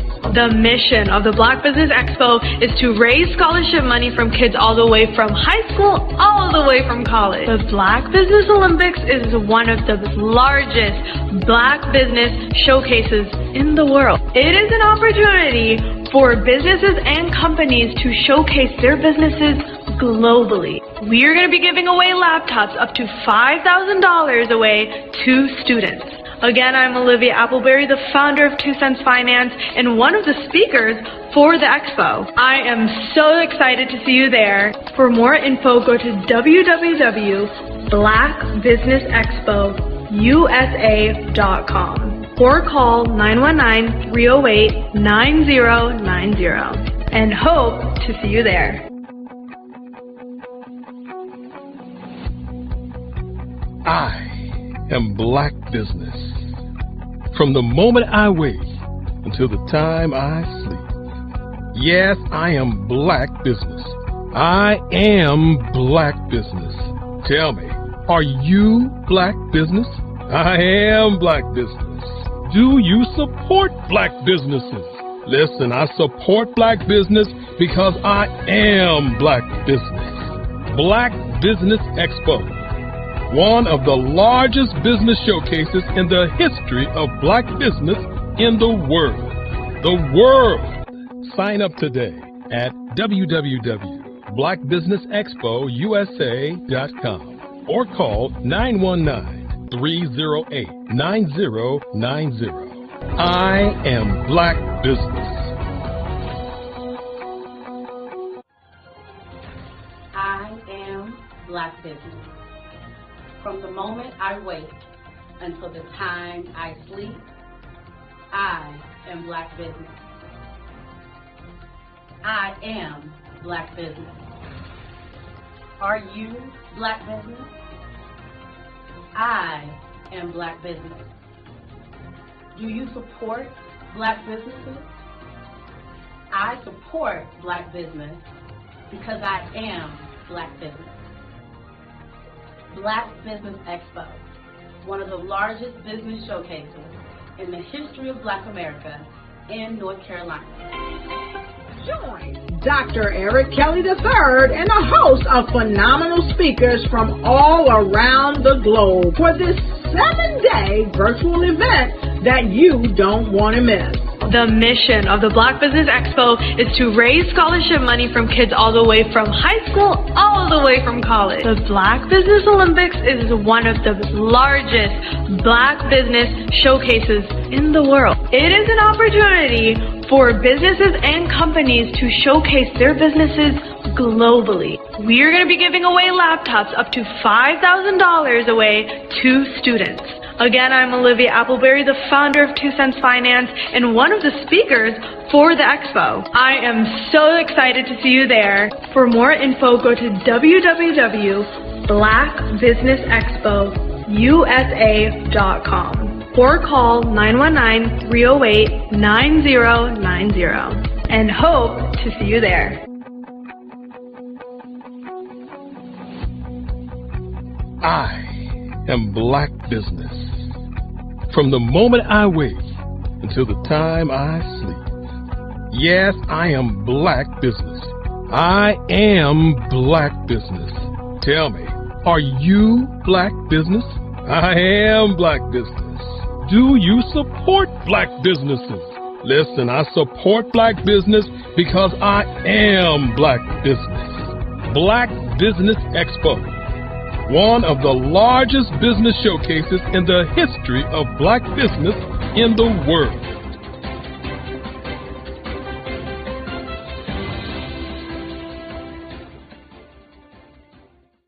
Art to me is a creative expression of something from nothing. You know, it explodes onto the canvas, or it explodes on in my work. One of the things that I try to do more than anything is I try to just give the lines and the movements and emotions and expressions into what I do. Art really means to me a chance to express how I feel deep down inside. Most of my art begins as a thought that I might have, you know, whether it's sports, whether it's history, whether it's a woman or a man. It pretty much starts as an idea of thought before I get into the actual image of what I'm going to draw. I do a lot of historical pieces. I was a history minor in college, and I love to do history pieces. And a lot of times I'm thinking about history, and then I try to make that history impact you as you look at it. That's one of the reasons I do pictures so large. People ask me, why do I do the pictures so big? And I tell them, I want the piece to impact them as they're looking at it. To kind of dominate them, dominate their space. And most of my pieces I try to do off page. I don't try to do anything that's going to be in those four corners or in a square. And I want your imagination to be a part of the piece that you're looking at.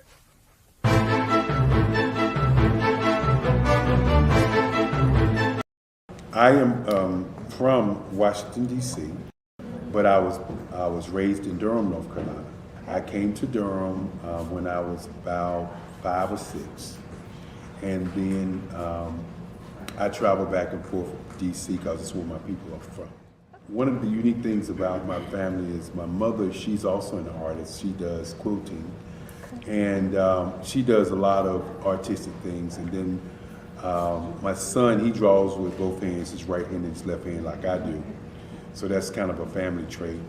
And then my other son, he's a videographer, and my daughter, she works, she's a regional vice president for Sunglass Lab.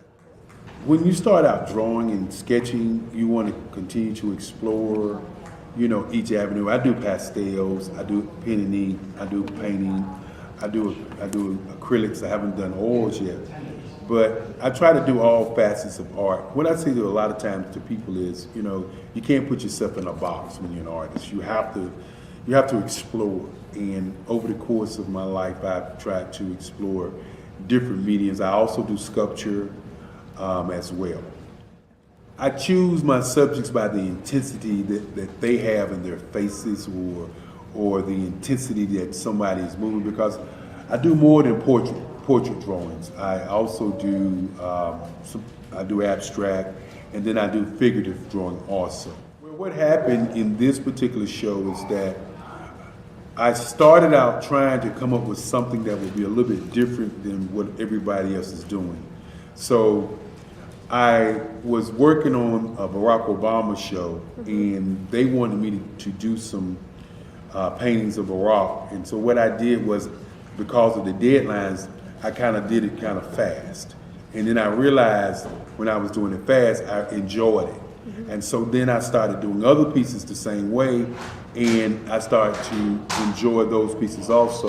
And so I came up with this particular style, and it's a style of lines, and colors. And what's interesting is that when I was in college, I did a show called Lines, Colors, and I talked about the boldness of the blacks, the hotness of the whites, and this is how this has come about, later on in my life. And the colors comes from a lot of the entertainers that I work with, where they wear different colors. They don't wear, your plain reds or your whites. They wear different colors, and so that's also another piece of what's giving me the colors. The subtitle of this show is Faces That Speak Life. That's real critical. Faces that speak life. Each one of these pieces is a life source and a life energy that's being put on display for people that are looking at them. I always say in terms of my art, it's not important that I draw them. It's important what you get out of what I draw. I don't try to just draw it because you like it. People wanted me to do prints. I didn't do prints. People asked me to do different people, but the people that I choose are people that make a difference in the lives of people in the world. So the human landscape idea was, again, as I say, the lines represent your emotions, it represents your ideas, and it represents your journey as a human being. And that's why you get the different pieces and the different looks. And as you notice, I try not to do one look that looks alike another look. And that's what's the most important part of this show. I was born in a little village on the island of Haiti. Many deadly diseases pounded me. It is as if they were on a mission to end my existence on this earth. I refused to give up. In 1983, I left Haiti and came to the United States of America. And I came with $5, 2 shirts. I didn't speak in English. I came to Atlanta. I got a job. I was a doorman. I was a doorman with a dream. What I used to come on stage. I'd rehearse this moment that I'm standing in front of you. That's the power of a dream. Maybe today is the day you begin acting as if you already have it. And then step out with full force. Take a risk. No condition is permanent. Don't let your situation distract you. You are chosen. You are called. You are born for a purpose in this life.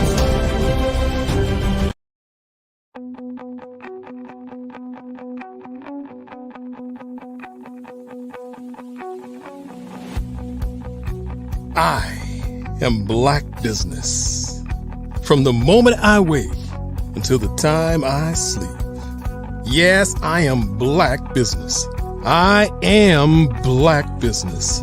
Tell me, are you Black Business? I am Black Business. Do you support Black businesses? Listen, I support Black business because I am Black Business. Black Business Expo. One of the largest business showcases in the history of Black business in the world. The world! Sign up today at www.blackbusinessexpousa.com or call 919-308-9090. I am Black Business.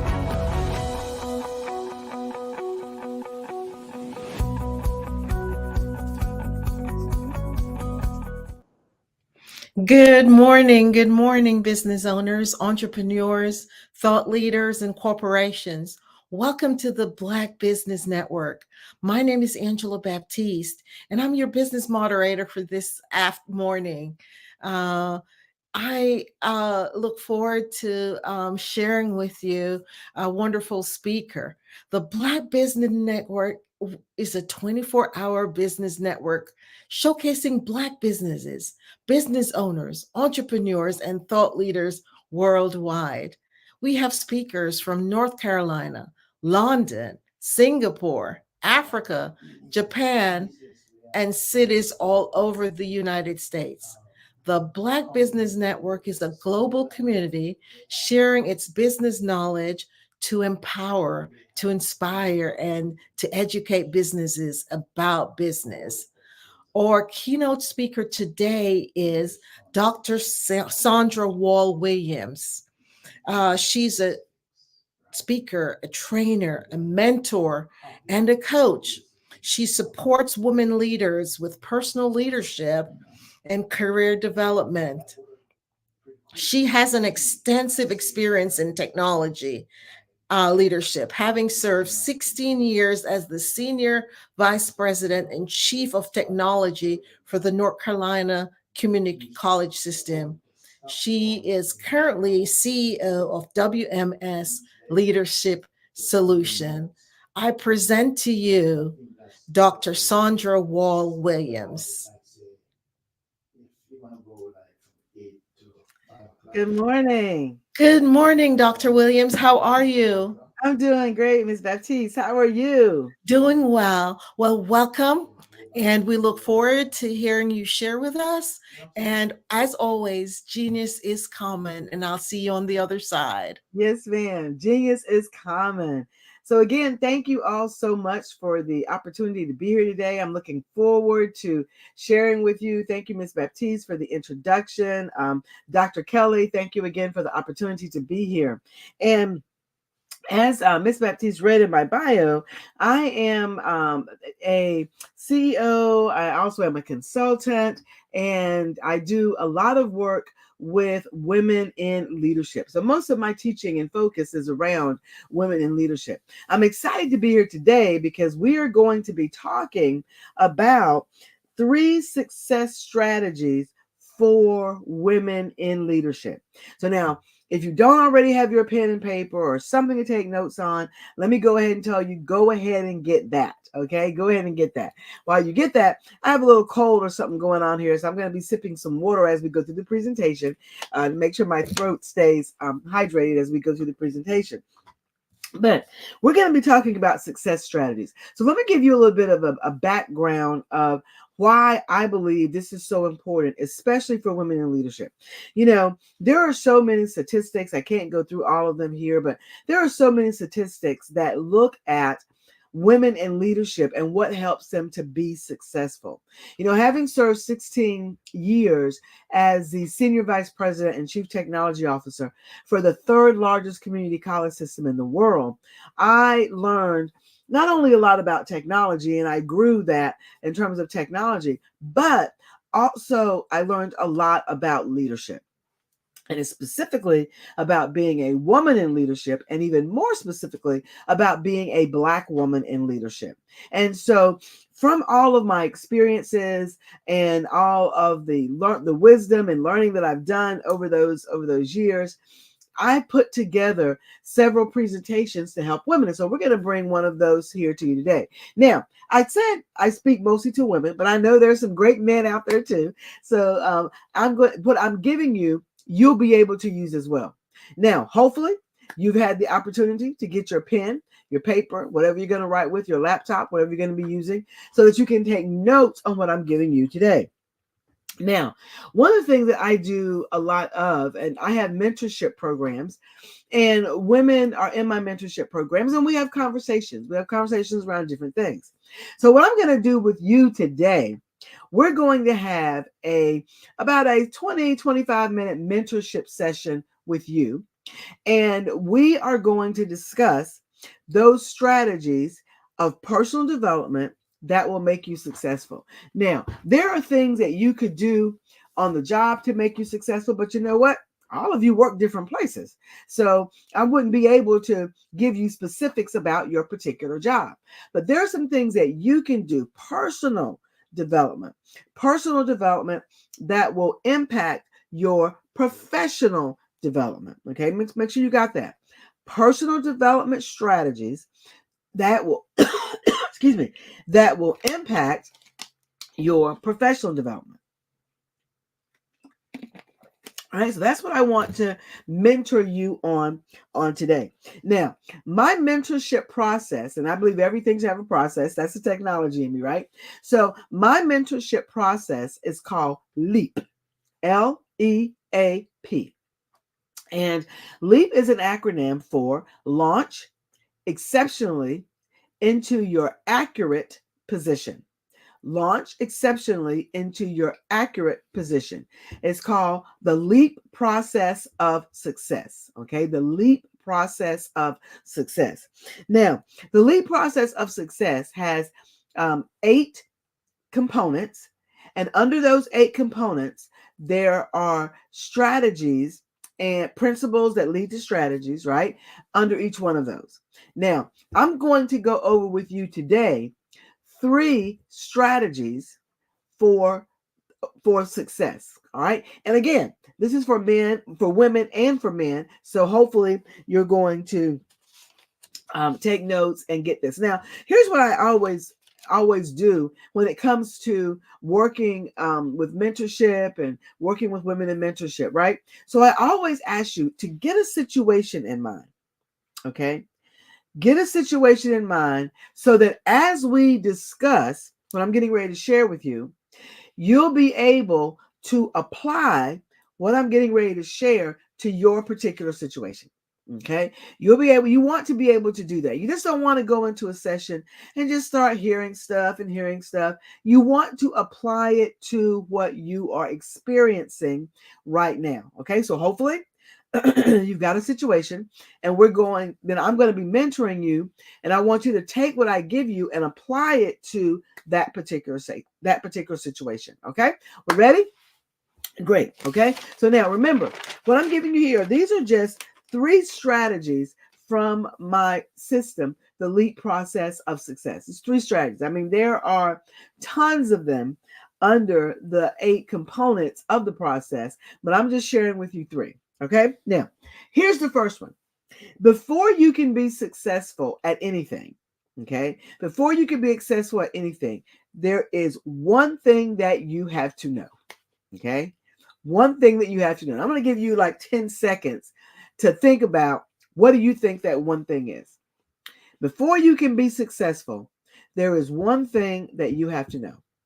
And when you get it, there's power behind that one thing.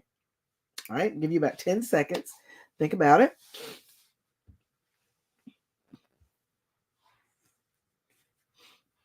All right. You know what it is? And this is the first strategy, is to know the power of you. All right. To know the power of you. So you may say, Dr. Sandra, what do you mean by know the power of you? Right? If you don't know what you bring to the table, you're never going to bring it. It's just that simple. Excuse me. You have to know what types of things that you bring to the table. Now, let's break that down. When we say know the power of you, you need to know, what are your skills? What are your competencies? What's the vision that you have for your own career, your own business, your own education? Okay. What are your values? What are the kinds of things that if someone were to say to describe you, what would they list? And here's the thing. I'm not talking about what have been all of your previous jobs. Those things are great, and you need to know that. Okay. But here's the thing about a job. If you have it, that means someone else can come in and take it from you. But what they cannot take from you will be the things about you, the power of you. Now, here's an exercise. We're not going to be able to do it here, but I think it would benefit you if you do it, take some time and do this. I would say it would take about, do it about 30 minutes a day. Take 7 days and work on what I'm getting ready to share with you for about 30 minutes a day. So you might say, well, why can't I do it all in just one sitting? You can't. And you don't want to. You don't want to. You want to be able to think about this over a course of seven, I'll say 7 to 10 days, but we'll say with 7. Okay. get sheets of paper. Okay, I don't recommend getting like a spiral bound notebook. I recommend just plain old notebook paper, printer paper, whatever, and get ready to make some lists. And I want you to begin to, this is the best way to do this. Look at every aspect of your life, okay? And then on that, so for example, on the one sheet of paper, you may have your work life. Another sheet of paper, you may have your the fact that you are if you're married, a wife or a husband, right? Another sheet of paper, you may have the fact that you're a mom. Another sheet of paper, you may, if you're in a fraternity or sorority, you might have sorority, fraternity kinds of thing. But put all these on separate sheets of paper. I'm going somewhere with this. Put all these on separate sheets of paper. And then you think about each one of those areas and write down, what do you do well in those areas? Okay, so let's go to the work one. I use the work one because so many of us spend so much time there. Now, so say for example that your job, I'm going to take something very simple. Say for example that your job is you are an IT professional and you know a particular language, okay, or a particular set of IT skills, right? I'm doing this and I'm using this because I just did this the other day with with someone. So don't write down what you do in the job on this sheet of paper under your job. Write down what are the skills that you have that enable you to do the job. Okay? You see the difference? Write down the skills that enable you to do the job. Now, the reason for that is if you write down just what you do in the job, then all you're doing is rewriting a job description. And that job description stays with the job. If you write down what the skills and competencies that you have to do the job, when you go, those skills are going with you and you can transfer them to other jobs, to other things that you might want to be able to do. What you want to be able to have or be able to take away from your job, be able to take away from being a wife or being a mom or being in organizations or your spiritual life. You want to be able to take away from that. What are these things giving to me? What have I learned? What have I added to me? So for example, if you're in a job and you're in a high-tech job, you probably have project management skills. You may have programming skills depending on your job or depending on what you're in, right? The one I was going over with this young man, he had project management skills. He had programming skills. He had analytical skills. He had critical thinking skills. He had organizational skills. And we just kept naming things over. And he said, Dr. Sandra, I didn't even think about these. I said, I know. We always think about the fact that these are the things, but those things that you're doing on the job have given you've amassed now some skills that you can take with you wherever you go. Anytime you are on a job, you want to ask yourself, what is the job giving to me beyond my paycheck? Think about that. What is a job giving to me beyond my paycheck? And those are the things that you have that now you are developing through your personal self so that you can use it to enhance your professional self. That's the power of you. And you need to do that exercise in every single area of your life. As a wife or husband, okay? As a mom or dad. Because think about it. In all of these areas, you have different skills. You have skills that you've learned on the job that you use in your home, right? You may use them differently, but use them in your home. You need to know what those are. You need to be able to list on a sheet of paper, like I said, notebook paper, right? You need to be able to list those, and you need to be able to evaluate yourself and to be able to determine, you know what? I do have a lot of skills. Because, and here's why this is important. And this impacts women, research shows this impacts women more than men, right? Because we'll look through or we'll be online and we're looking at a job application or looking at a job description and looking at the different qualifications for the job.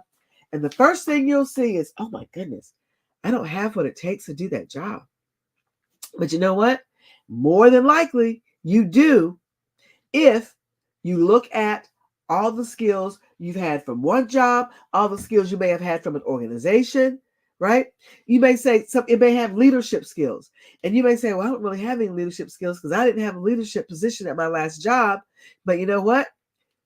You may have been president or treasurer or something in an organization.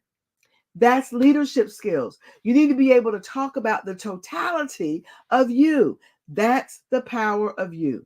So the very first thing you need to understand when it comes to being successful is the power of you.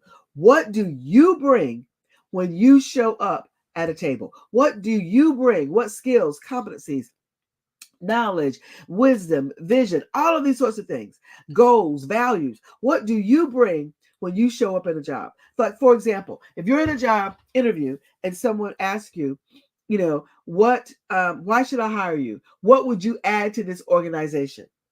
What would you say? Well, if you don't know your skills and competencies and what you have and who you are, you can't add anything to that question.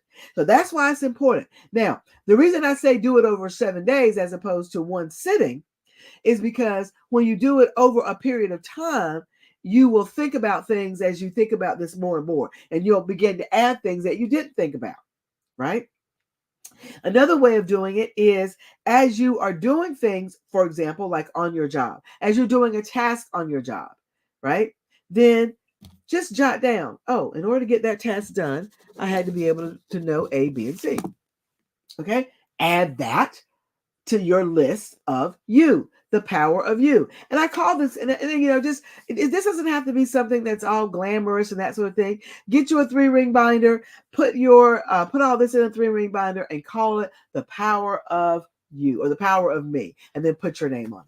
You need to know what your skills and competencies are, and you need to spend time doing it and looking at it, because if you don't, you won't be able to answer those critical questions. You won't be able to know that when you leave one organization or one job to the next, the skills that you're taking with you. Okay, not just what you did on a job, but the skills that you take with you. Okay, everybody got that one? That's your first mentoring moment from this morning. Right? If you're going to be successful, then you must know the power of you. Now that's number one. Number two, and this is one that is one of my favorites because it helps to grow you the most. And that is to treat your challenges and struggles like a classroom and call it your classroom of opportunity. Okay? Treat your challenges and your struggles like a classroom and call it your classroom of opportunity. All right? Your classroom of opportunity. Now, this is so important that every time you experience something, and I say the good, the bad, and the ugly, because even in the good, there can be some challenges and struggles, right? Even in the good. And the bad, we always tend to think about, what did I learn from that bad experience? Well, what are you learning from your good experiences? Okay, so treat your challenges, your good, bad, your ugly, whatever you want to call them, treat them as a classroom, and we're going to call these the classroom of opportunity. So here's your assignment here. Or here's how you would carry this even further. And I have my clients do this all the time. And it just makes such a difference in how they approach their work or wherever they find themselves. Okay. And that is when you're going through a situation, and as you are going through it, document it. Document it. And I mean just that. Write it down. And that same 3-ring binder, okay, that notebook paper or that printer paper, whatever you're using, right? Document the experience, but also document what you learned along the way. Document what you learn about yourself as an individual, because that will help you grow personally. And what did we say from number one? When you grow personally, you grow professionally. Okay, so document what you learn. Here's what you can document. All right, I've got these notes down here. Who was involved? Who was involved in this situation this scenario that you're documenting? Who was involved? What was the situation? What was going on? What was happening? Now, I'm not saying that you got to write a whole book. Just take some notes. You can bullet point stuff. This is for you. This is for you, right? Where did it happen? Was it on the job? Was it in an organization? Where was it? When did it happen? Okay. Did it happen, during a time of stress for the organization? Did it happen during a holiday? When did it happen, basically? Why do you think this happened? Why do you think this situation came about? This causes you to give some reflection about all of this. And then the last piece is, what did I learn? What did I learn all of this? That's the most important piece. But you go through the other pieces to get to the what did I learn? And the reason why that is so important for you to be able to document is because when you learn, you grow. Okay? When you learn, you grow. John Maxwell has a book called Sometimes You Win, Sometimes You Learn. Right? The saying is, or some people say, sometimes you lose, sometimes you win. No, he wrote the book called Sometimes You Win, Sometimes You Learn. All right? Because I never say I've lost at anything, because I don't. As a Christian, I'm not going to lose at anything, right? But I'm going to learn at everything. I never lose. I always learn. You need to write that down. Okay. I never lose. I always learn. I never lose. I always learn. Let that be your mantra from now on. I never lose. I always learn. Regardless of how bad the situation gets, I'm always learning. Now, why is this important? And why do you need to be able to take this information and document it and have it, not only for yourself, but when you get ready to mentor or help someone else in their situation? And so it's important that you document what you learn in several situations. Now, I will tell you, this really helps you on the job. This really, truly helps you on the job. Let me tell you how. Is because when you're going through and things are happening on the job, when you're always negative about it and you're the negative person on the job, and you're like being negative. Oh, this is going on. Oh, that's going on.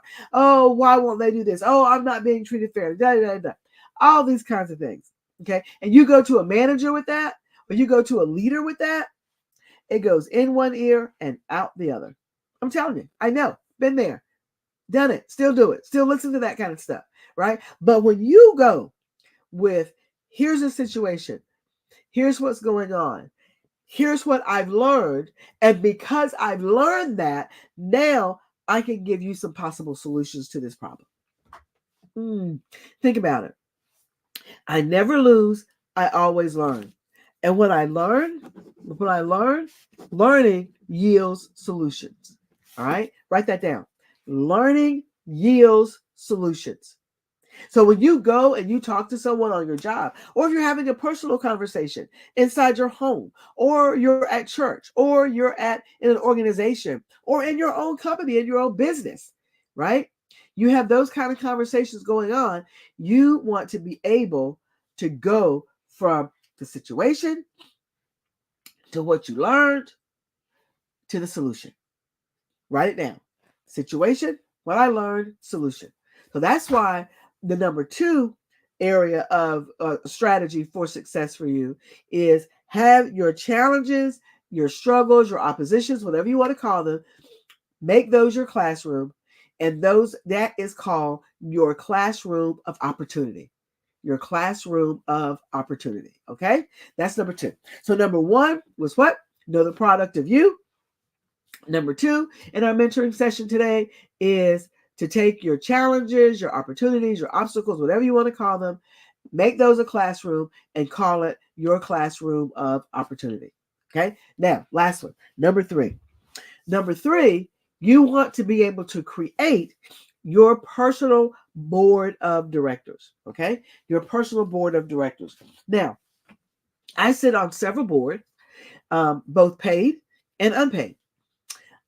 Because of my very, very specific area of leadership, when I was working. I amassed a lot of skills, a lot of leadership skills, a lot of background, a lot of knowledge, right? A lot of experience in a particular area of technology, right? I know that because I did number one, the power of you. I know that because I've written all this down under my own power of you, right? So, and because of that, I can sit on boards. I sit on boards, like I said, paid boards, 2 companies, paid boards for 2 companies, and then other boards of nonprofits and things like that. Education. I'm a trustee at Wake Tech as well. I co-chair Wake Invest in Women, which is a county-wide initiative for women in technology. And so all the expertise that I've had in the past brings these boards to me. Now, what does a board do? A board has lots of people or several people from different areas coming together to make and advise organizations. So I may have technology and leadership. Somebody else may have marketing. Somebody else may have finances and audit. Somebody else may have, depending on what the company is, different kinds of areas depending on the company, right?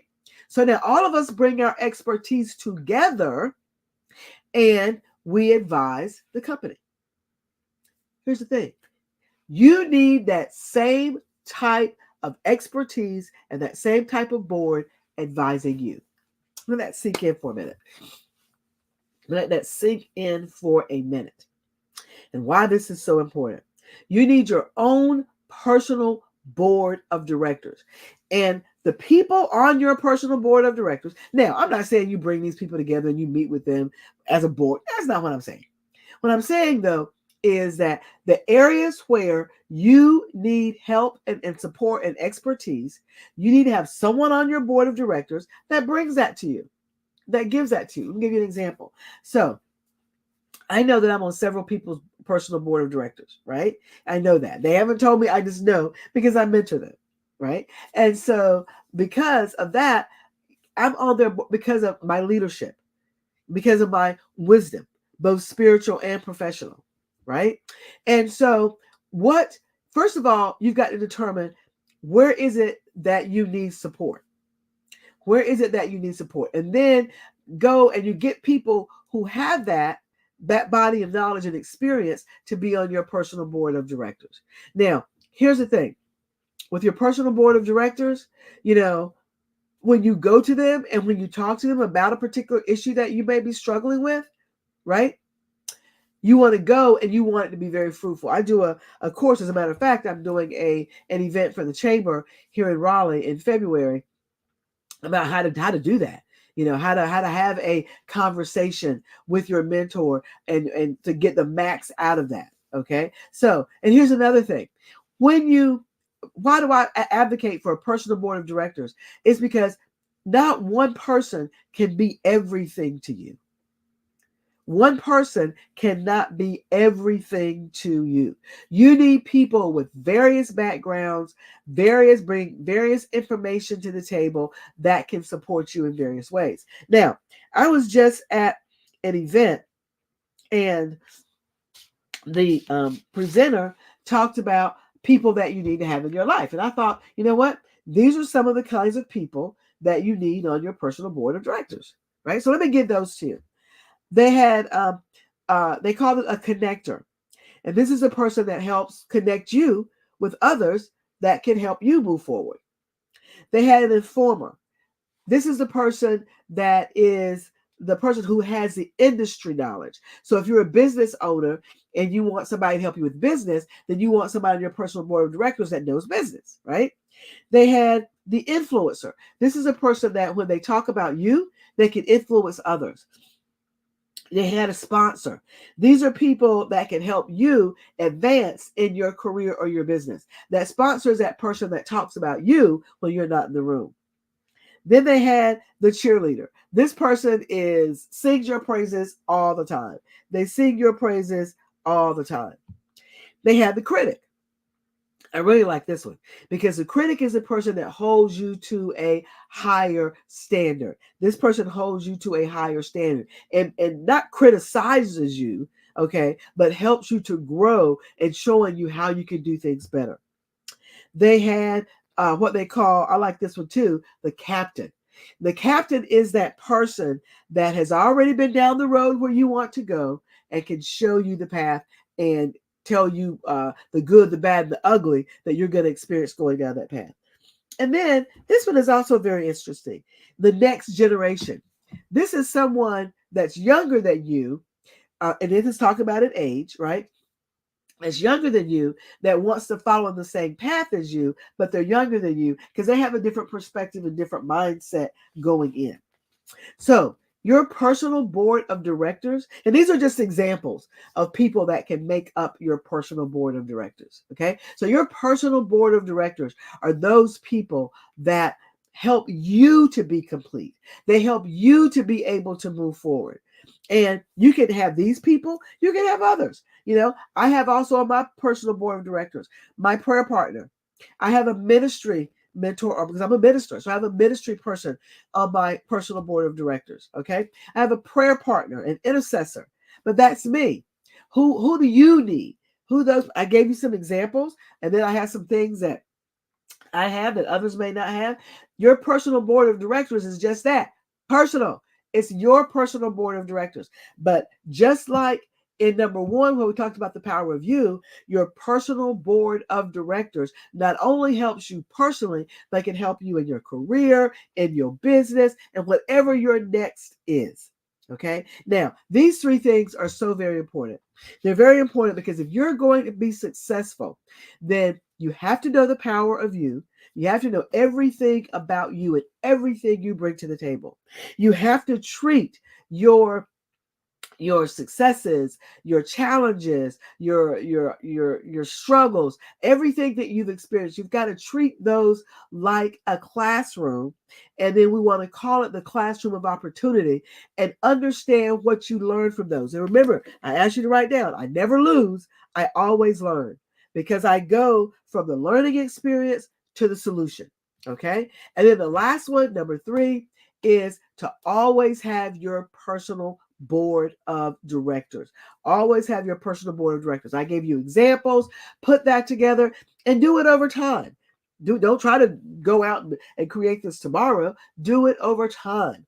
And also do things like read and make sure that you've got your reading materials. If you want somebody to be on your personal board of directors and they say, well, I don't have time to meet with you right now, then ask them, what's the last book that you read? And read that book. I do that all the time. I ask my the people who are on my personal board of directors, tell me the last book that you read. And that becomes, or give me the books that you read in 2023, and those become my reading material in 2024. Got it? Got it? So now I have given you so many strategies today. I hope this has helped you.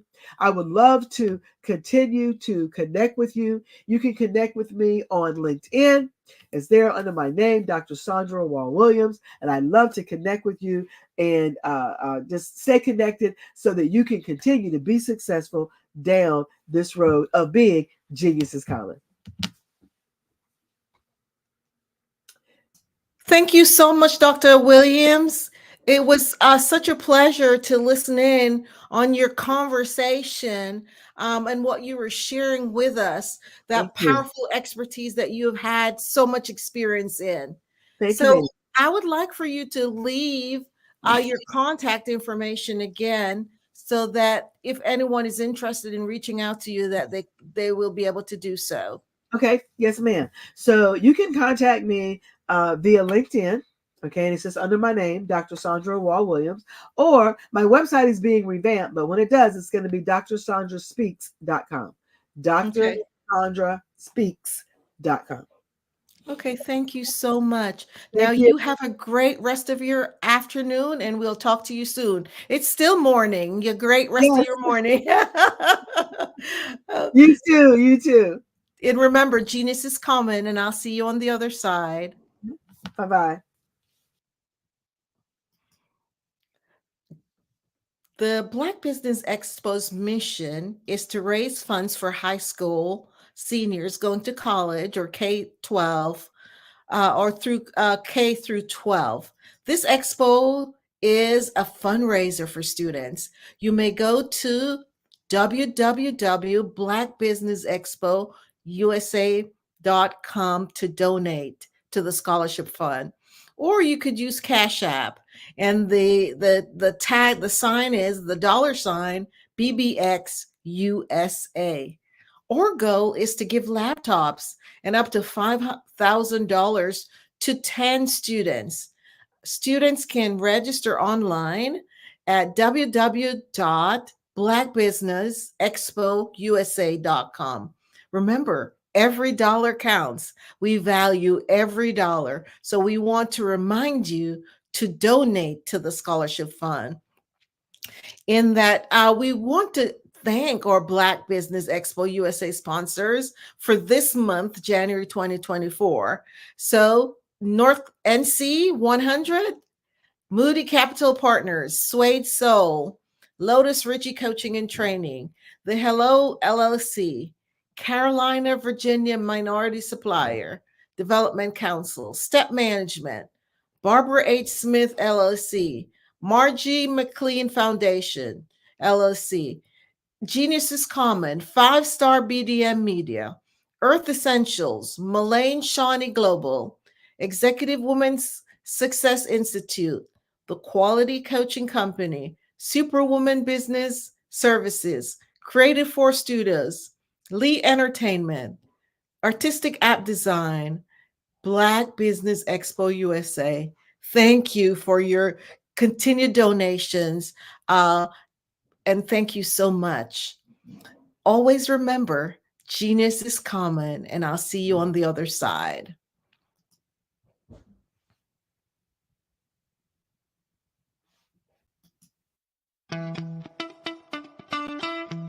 How many times have you been asked to help someone you didn't even know, a student, a business entrepreneur? Or did you ever even ask, where did they end up? That business, that friend, that entrepreneur.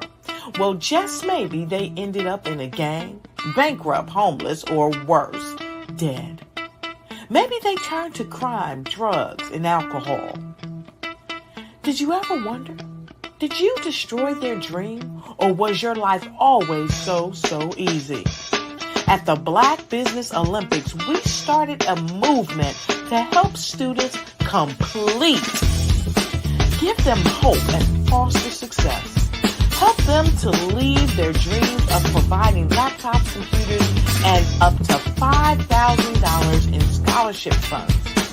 Today, we ask you to help a student, a business owner, or an entrepreneur to realize their dream by sponsoring them, supporting them, and buying from them. Consider this. With $1.6 trillion in our Black community, we only ask for a small donation for our students, our businesses, and our entrepreneurs. And you can change a life today. So I ask you, what are you going to do? Sit on the sideline and watch our students in high school be leaders, miss out on their dream from lack of resources? Or are you going to donate to the movement and change their future and yours as well? Give us a call today at 919-308-9090. Change their life by investing with action to the Black Business Olympic Fund. The Black Business Olympics, one of the largest business showcases of Black business in the history of the world.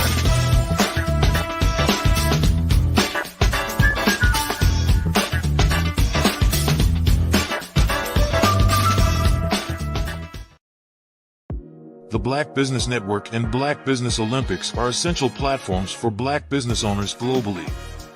They provide the tools and support you need to succeed in today's competitive marketplace. Join us today as we collaborate together with businesses from around the world to support our children, students, and young future entrepreneurs, Black businesses, and corporations. We raise funds for students going to college and young entrepreneurs who are aspiring to be business owners, and we invite you to be a contributor today. Visit the website www.blackbusinessexpousa.com to connect with and learn more about how the Black Business Network and Black Business Olympics can help you not only share your amazing business story to businesses, but also serve future generations. Hello, my name is David Jones, CEO and co-founder of the Hello LLC, where we help businesses build a culture, brand and experience, and leverage technology to pivot into Web3. Join the Black Business Network streaming live into Roku, Metaverse, STEM City, Black Multiverse Enterprises, Hulu, YouTube, iHeartRadio, Apple, Facebook, LinkedIn, Spotify, Twitch, and Google Podcasts. Tune in, turn on, and let's thrive.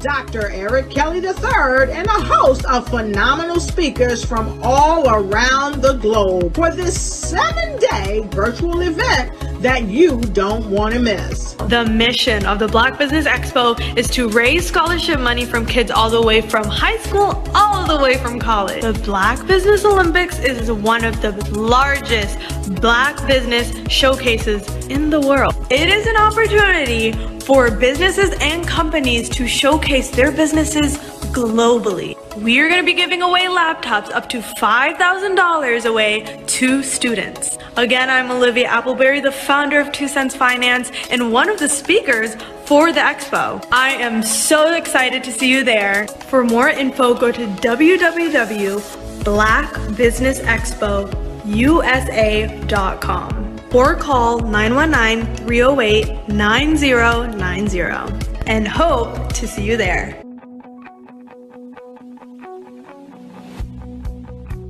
I am Black Business. From the moment I wake until the time I sleep. Yes, I am Black Business. I am Black Business. Tell me, are you Black Business? I am Black Business. Do you support Black businesses? Listen, I support Black business because I am Black Business.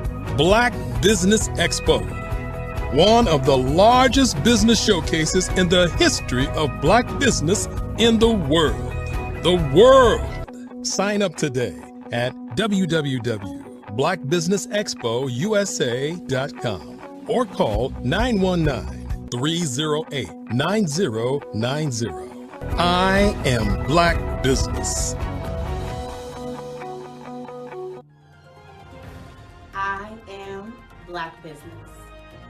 From the moment I wake until the time I sleep, I am Black Business.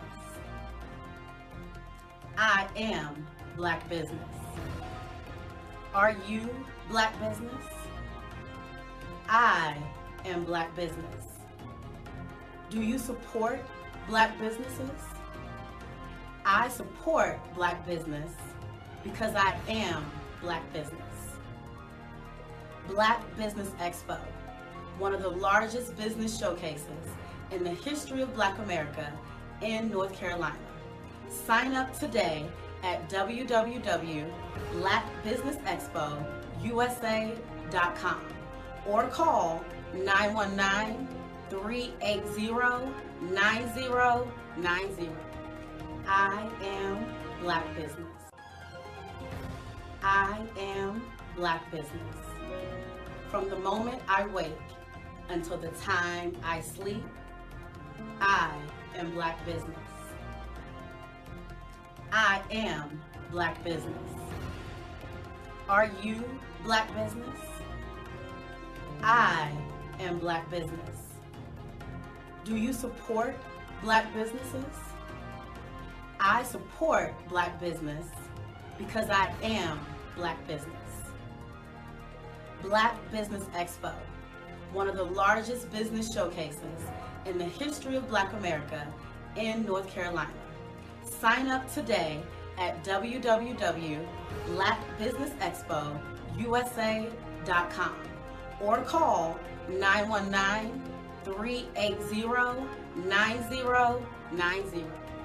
I am Black business. I am Black business. From the moment I wake until the time I sleep, I am Black business. I am Black business. Are you Black business? I am Black business. Do you support Black businesses? I support Black business because I am Black business. Black Business Expo, one of the largest business showcases in the history of Black America in North Carolina. Sign up today at www.blackbusinessexpousa.com or call 919-380-9090. I am Black business.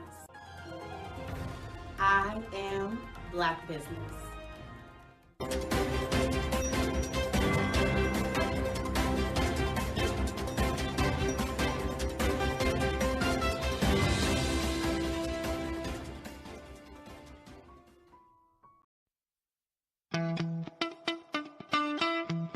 How many times have you been asked to help someone you didn't even know, a student, a business entrepreneur, or did you ever even ask, where did they end up? That business, that friend, that entrepreneur. Well, just maybe they ended up in a gang, bankrupt, homeless, or worse, dead. Maybe they turned to crime, drugs, and alcohol. Did you ever wonder? Did you destroy their dream, or was your life always so easy? At the Black Business Olympics, we started a movement to help students complete. Give them hope and foster success. Help them to leave their dreams of providing laptops, computers, and up to $5,000 in scholarship funds. Today, we ask you to help a student, a business owner, or an entrepreneur to realize their dreams by sponsoring them, supporting them, and buying from them. Consider this. With $1.6 trillion in our Black community, we only ask for a small donation for our students, our businesses, and our entrepreneurs. And you can change a life today. So I ask you, what are you going to do? Sit on the sideline and watch our students in high school be losers, miss out on their dreams from lack of resources? Or are you going to donate to the movement and change their future and yours as well? Give us a call today at 919-308-9090. Change their life by investing with action to the Black Business Olympic Fund. The Black Business Olympics, one of the largest business showcases of Black business in the history of the world.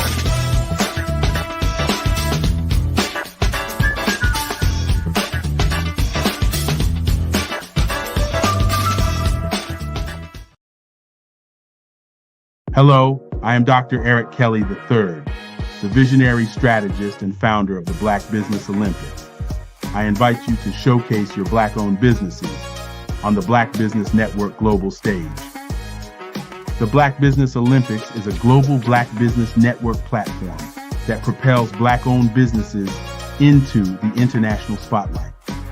By showcasing your business on the Black Business Olympics platform, you can reach a worldwide audience of potential customers, partners, and investors. You can also establish yourself as a thought leader and expert in your field, attract lucrative partnerships, and more speaking engagements.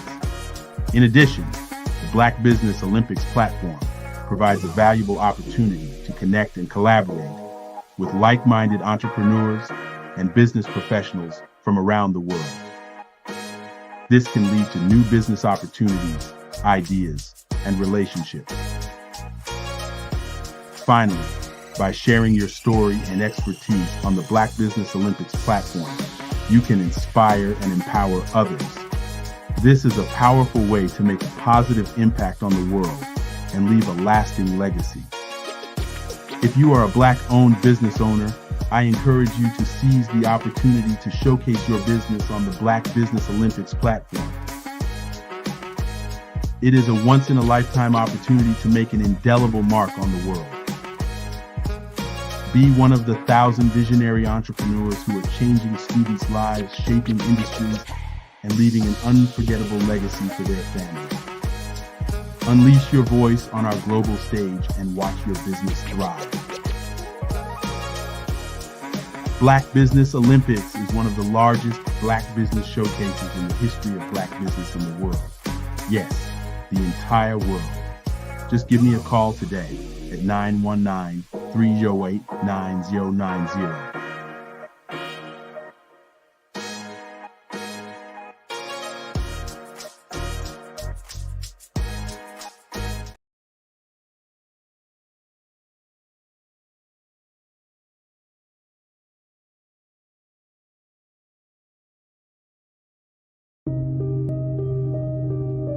The Black Business Expo is changing my life.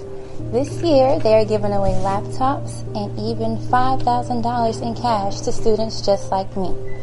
I'm Alexis, and I want to go to college to fulfill my dream of becoming an entrepreneur. Help the Black Business Expo going to www.blackbusinessexpousa.com and also becoming a vendor, a sponsor, or donating.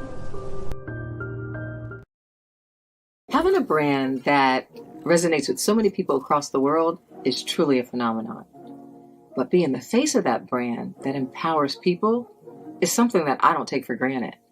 It's actually way bigger than me. But it's when I hear those stories of what people had to overcome, that is what our brand is about. Resilience, persevering, and not giving up. Physically, mentally, or spiritually. Hello, Dr. Tandra Price here. I have a major announcement I'd like to share with you. Tapped In Magazine has just been selected as the official PR agent representing Onstage Plus TV network at the Super Bowl 2024. It's going to be happening in Las Vegas, Nevada on February the 4th through the 11th. This is huge. This is like having network extravaganza. We are going to be right in the huddle of hundreds of news media outlets. We're going to be invited to VIP networking events, galas. We're even going to be doing some interviewing on the red carpet. But wait, here's the kicker. We're not going alone. You're invited too. You might be saying, how can I be a part of the Super Bowl Media Week? Here's the game plan. Tapped In Magazine is putting together an exclusive publication. We're going to have hundreds and hundreds of printed copies on hand for distribution. We're going to be putting your information right in the hands of hundreds of news media outlets. Not to mention that you're going to be seen by thousands and thousands of people because you're going to be on the Onstage Plus TV network.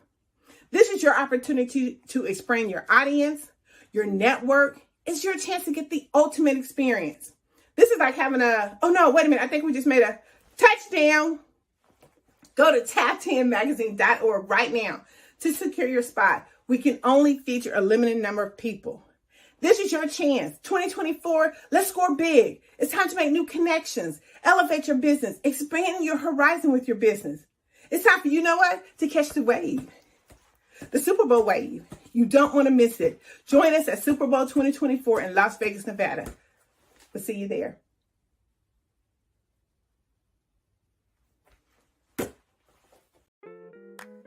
Are you a business owner looking to steal the spotlight on the grandest stages of them all? Super Bowl Media Week in Las Vegas, Nevada, February the 4th through the 11th is your golden opportunity. And guess what? You might have thought it was out of your reach, but it's more affordable than you think with Tapped In Magazine. Imagine getting noticed by thousands, even millions of potential customers. You could be the star of the show. Don't miss your chance to let your business shine during Super Bowl Media Week. Contact us today at tappedinmagazine.org and let your business shine in the spotlight. Get ready. It's your moment to shine in the spotlight.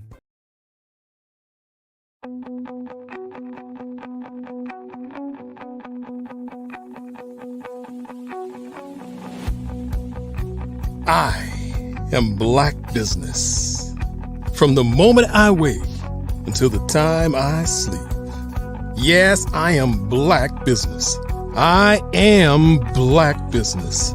Tell me, are you Black Business? I am Black Business. Do you support Black businesses? Listen, I support Black business because I am Black Business. Black Business Expo, one of the largest business showcases in the history of Black business in the world. The world! Sign up today at www.blackbusinessexpousa.com or call 919-308-9090. I am Black Business.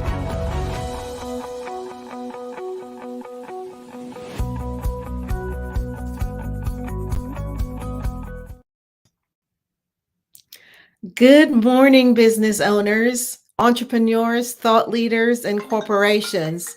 Welcome to the Black Business Network. My name is Angela Baptiste, and I'm your business moderator for this morning on the Black Business Network.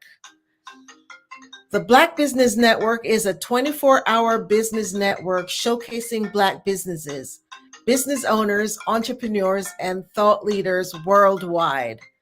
We have speakers from North Carolina, London, Singapore, Africa, Japan, and cities all over the United States. The Black Business Network is a global community sharing its business knowledge to empower, inspire, and educate businesses about business. Today, we will be hearing from Dr. Inoli Foti, who will be your next speaker. She is a renowned international keynote speaker, an author, a global influencer, and a multi-award winning life business coach. She passionately advocates for youth. As an international peace ambassador and human rights ambassador, her global influence is evident. So as CEO of Enolia LLC, Global Director for Vision Africa Development in Zambia, and co-founder of Easy Step Group Management Consultant in the United Kingdom, she plays pivotal roles in diverse organizations. Dr. Enolia, founder and CEO of Expressions of Humanity Foundation, focuses on emergency humanitarian aid, global activism, and life skill training for undeserved community. I present to you Dr. Inoli Foti. Hi, Dr. Foti. How are you? I'm fine. Thank you so much for that wonderful welcome and introduction. I truly appreciate it. Oh, great. Always remember, genius is coming, and I'll see you on the other side. So I want to talk to you a little bit about business. When we think about business and we think about entering into the corporate world, entering into entrepreneurship, entering into our own small businesses, whatever the case may be, what we do is we enter in understanding and knowing that the skills and the talent that we bring to bear is what's going to make it for us. We come on board, we understand that I have to dip into my toolkit and I have to be successful. And successful means hard work. Successful means whatever criteria we've set for ourselves. And then we embark. We embark on the journey. Ready or not, here we are. We embark on the journey maybe straight out of college. We embark on the journey transitioning from one role to another, but we embark on the journey. But no one ever helps us when we encounter some of those walls. The walls that basically say, I'm not good enough. The work I presented isn't respected. Why is my colleague getting the promotion and I'm not getting the promotion? What's taking place? Why do I feel like there's this heaviness all around me?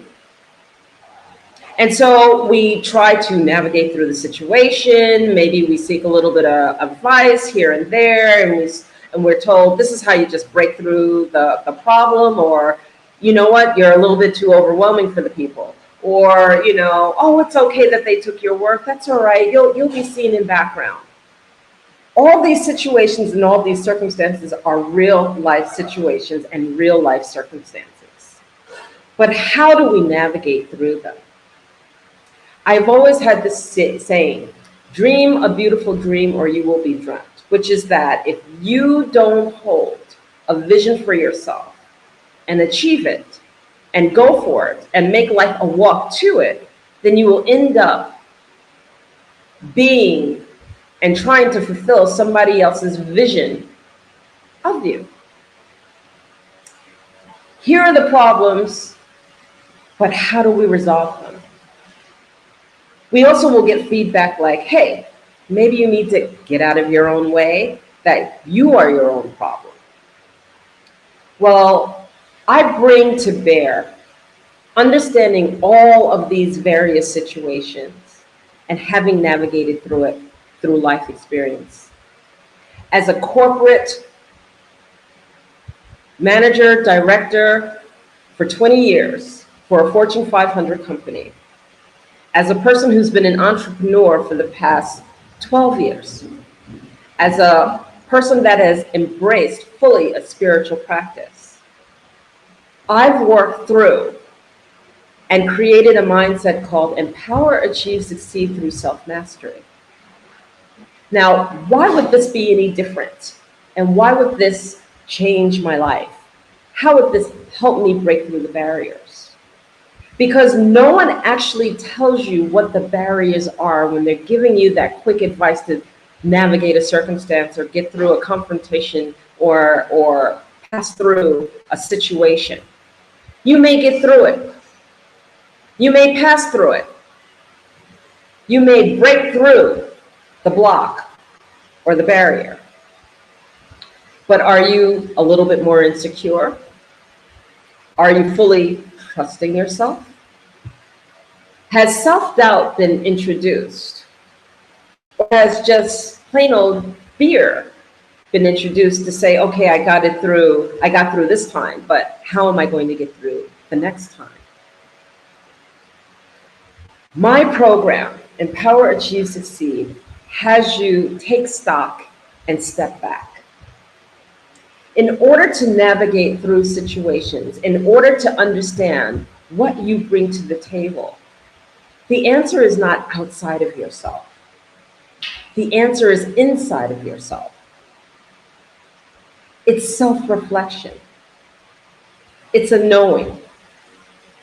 And it's understanding what to seek within yourself in order to navigate the stories that have presented themselves. So let's take back and let's just break this down a little bit.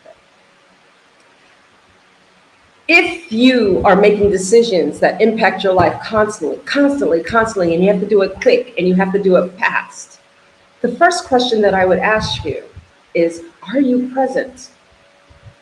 Are you truly present in order to navigate that situation? Or are you on autopilot where you make the decision so quickly, you don't even know how you process the information. You just basically made the decision. You didn't look at the impact of the decision. You didn't look at the ripple effect of the decision. You didn't look at the relationship it may affect, the relationships that could be in place that are to come and how that may be affected, we have to step back. And the first way to step back and to understand how you're impacting relationships, how you're impacting anything, is to notice. To step back and truly take stock of not only how you speak, but how you think, how you make the decisions. Are you present when you make the decisions? How present are you? And then what part of yourself is leading you through as you're making these decisions? When we notice, we automatically bring ourselves to a degree, a leap forward to understanding that we are fully present. That not only are we fully present, but we're fully present and we're acknowledging and seeing how we navigate through life. That we're seeing the situation without the emotional content. That we're playing back the scenario that has just taken place and happened in front of us, or that we've participated in. We notice how we navigated through the situation. We notice how we responded to the situation. Are we in a scenario that we are fully reactive and we're not stepping back and we're thinking? Or are we watching as the scenario unveils itself and we're noticing what's really taking place? 9 out of 10, most of us are in reactive mode. So we notice. And then how do we handle stress?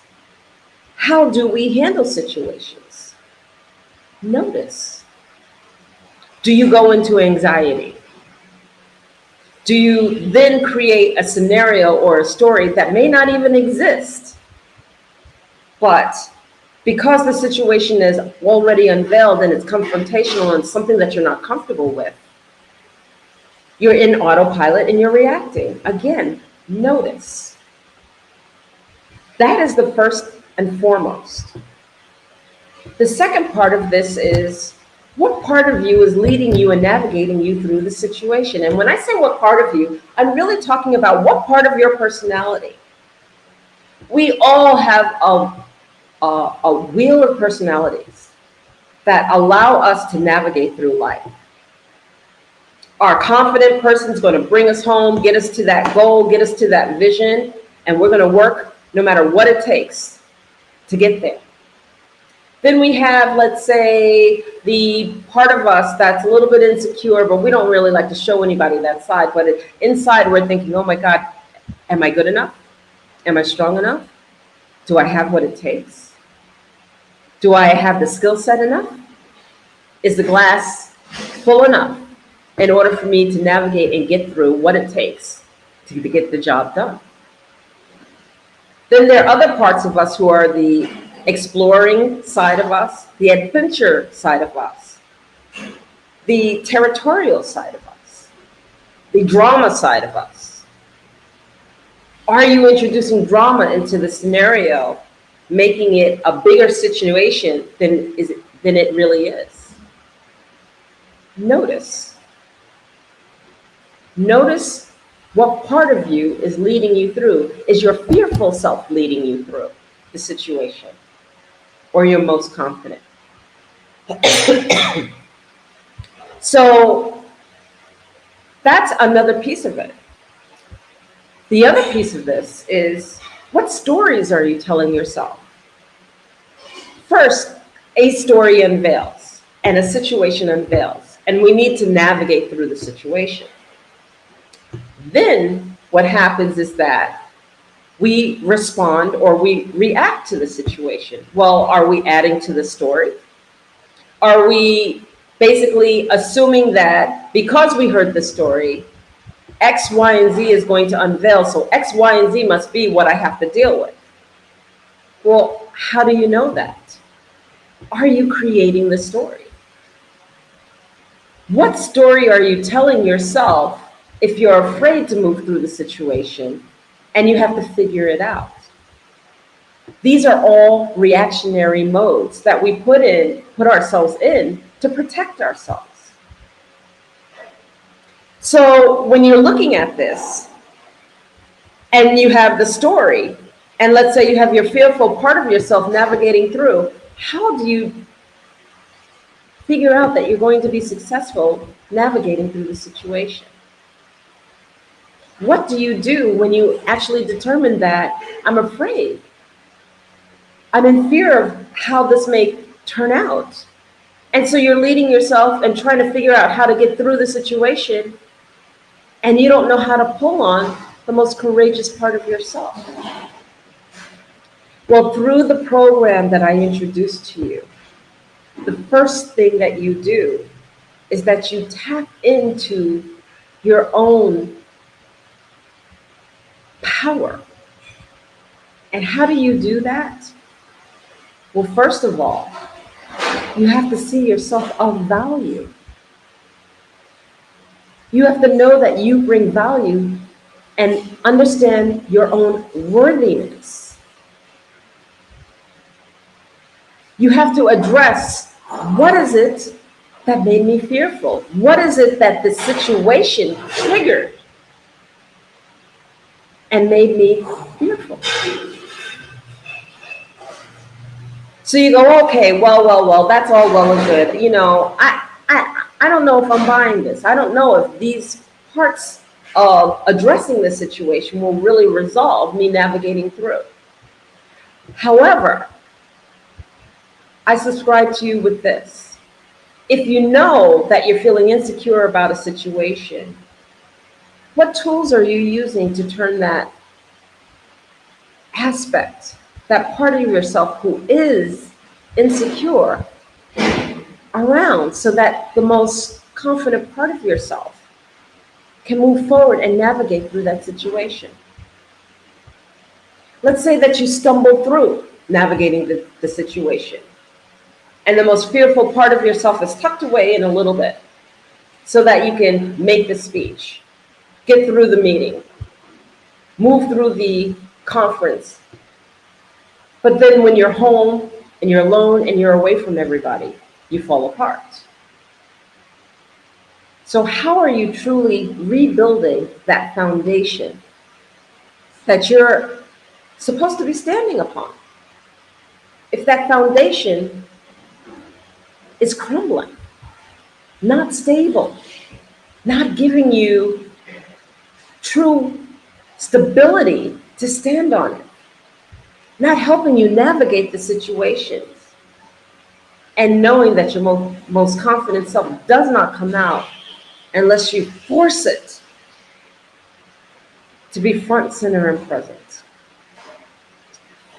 In Empower, Achieve, Succeed through Self-Mastery, we rebuild the foundation by going inward and addressing the traumas, addressing the fears, addressing the limited beliefs, addressing the issues.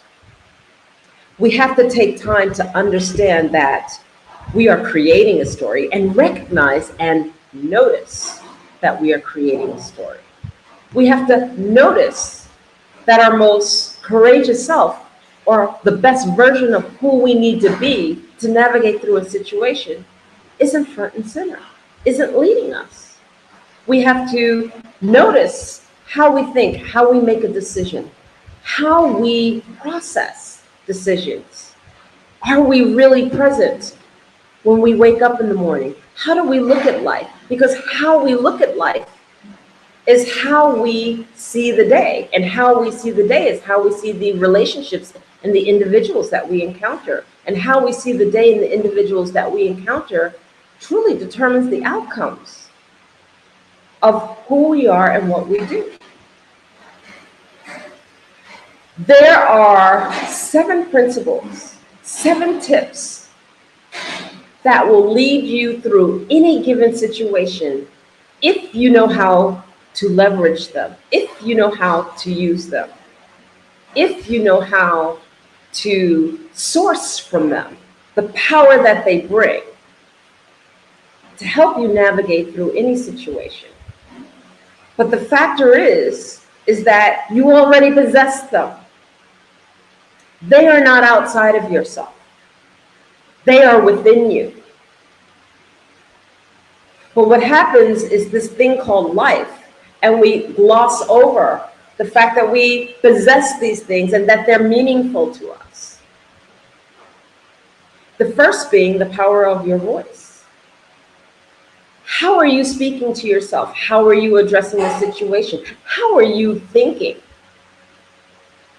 Do you take the time to think, to navigate through the situations, to step back from the situation, and instead of verbally reacting to the situation, oh my God, I gotta do this, I gotta do that, and you're just reacting, but to step back and to make sure that what you say is meaningful and pertains to the situation and is positive and that can be accounted for in terms of addressing what it is you need to address. Do you trust yourself enough to work from that power and to verbalize it and to say it and to deal with it and to stand in the truth of what you said? Our voices are frequencies, and our frequencies can inspire, or they could put down the biggest of crowds or people, but it's all in how we are thinking behind that voice. Are you thinking with confidence, or are you thinking with insecurity? And people will go, oh, just fake it until you make it. But I have news for you. When you're faking it, thinking that you can fake it until you make it, guess what? 9 out of 10, everybody knows that you're faking it. Don't fake it. Take the time to understand what it is that you need to do to address the scenario to bring your most confident self out. Redefining fear is another one. When we are afraid, that fear comes from a point in time, whether our past or our present, such that something has triggered us and we don't want to step up to the plate. What is the trauma that has taken place that makes you fearful? Is it in your past? Did it happen as a child? Is it that you had such an abusive situation previously in your life that when someone shouts at you, you shut down? Address the issues. It plays a role in the decisions that you make. It plays a role in the business that you conduct. Because if you have a confrontational business situation, how are you going to deal with it if you are already in shutdown mode because you can't deal with anyone shouting at you, talking passionately to you? Redefine it. Notice. The third might be, and is, not might be, redefining judgment. Judgment does not define me. Everybody has an opinion. Everybody has an opinion, and everybody wants to tell you how to be, what to do. This is what you need to be for success. This is what you need to be to make sure you don't falter. And some of the information is valid, but you have to have a filter. What works for you and what doesn't? And through that filter, what part of your power are you giving away to judgment versus standing in your truth? Notice. Notice what works for you. Notice how it makes you feel. Does it resonate with you? And if it doesn't, it's not your stuff. People are always going to have judgments. They're going to judge your work. They're going to judge your appearance. They're going to judge how you conducted business. They're going to judge all aspects of what you do. But in your heart, if you know that you put the best version of yourself forward, then you step back and you take a look at that judgment. And if you cannot act on judgment in a positive, critical way, then maybe you need to take a look at where the judgment is coming from. Is there an agenda behind it? And if you find that it's there and there's an agenda behind it, don't take it as your truth. It's not yours to take. Notice. Notice it's yours to take. Because when you make a truth that somebody's passed a judgment on, your truth, and you know good and well it's really not, then you've just given your power away. Notice. The next would be our limited beliefs. If you don't believe you can do it, you cannot do it. I'll say it again. If you don't believe in yourself and you don't believe you can do it, you will not be able to do it. We do not realize that our thoughts, the words that we speak, have a frequency and a power. And if you go, I don't want to tell this person they're going to really go off. I don't want to tell this person they're going to really react negatively. I don't want to tell this person they're going to react negatively. If you're thinking that, and then you meet the person and you deliver that message to them of what you're supposed to tell them, they're going to go off. You know why? Because you've already decided that they were going to go off. So you delivered the information such that you gleaned the reaction you were fearful of. Notice. Notice what you're saying to yourself. Notice that if you say to yourself, I'm going to deliver this information is going to not make that person happy, but that's okay because they're going to be able to deal with it. They're going to be able to deal with it, and we will be able to resolve this and move on. Let me just share what the problem is. Then you will deliver that information in a manner by which it can be resolved. It starts here. It all starts here. Have you noticed how you're delivering information? Have you noticed what your mindset is when you're delivering that information? Have you noticed that the outcome is consistent by the way that you're thinking? Notice.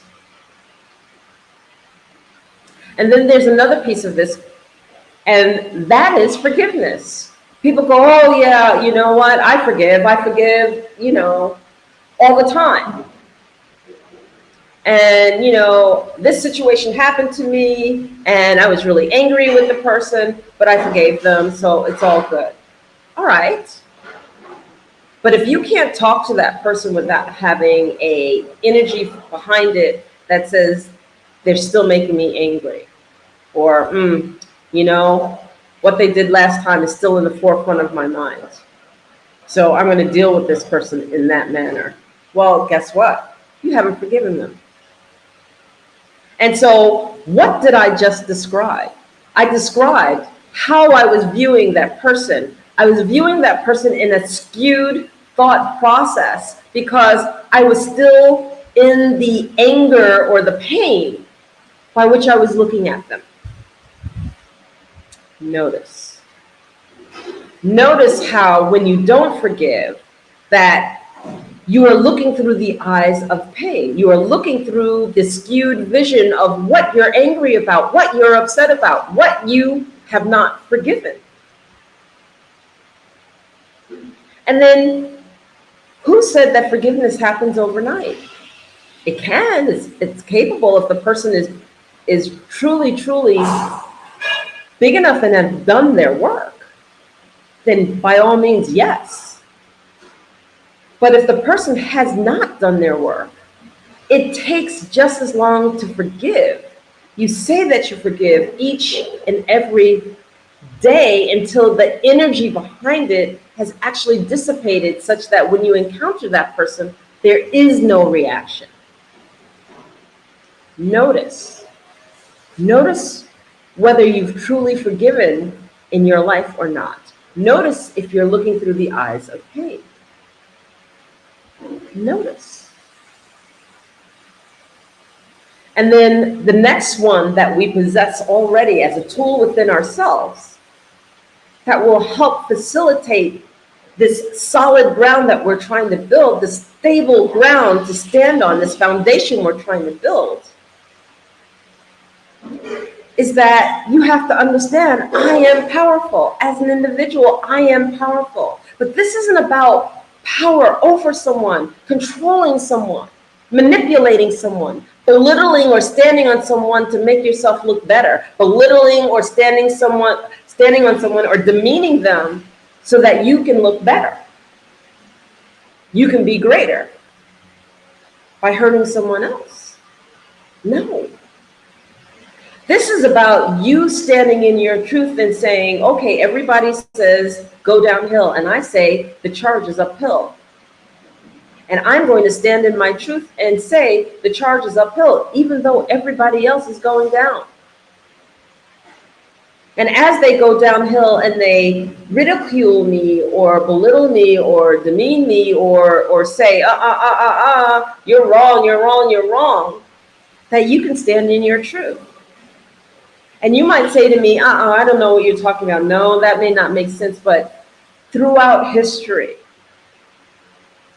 there are moments, defining moments, when people speak their truth and those around them who are receiving that truth aren't ready to hear it. It doesn't make them wrong. I believe Einstein was one of those people. Notice. Understanding that I am powerful means that I can stand in my truth.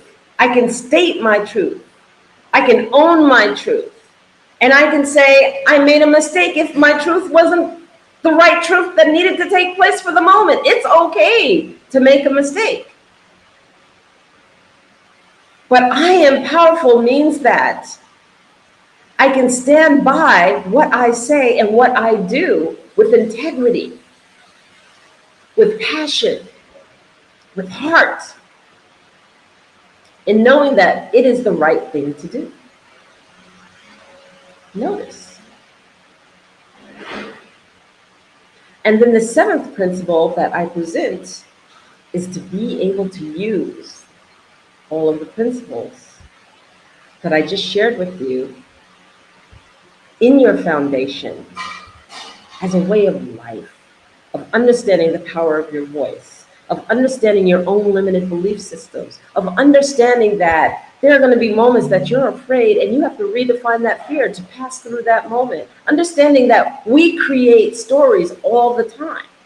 And in those stories, sometimes they're not truth. They're just the stories that we've created because we are in fear.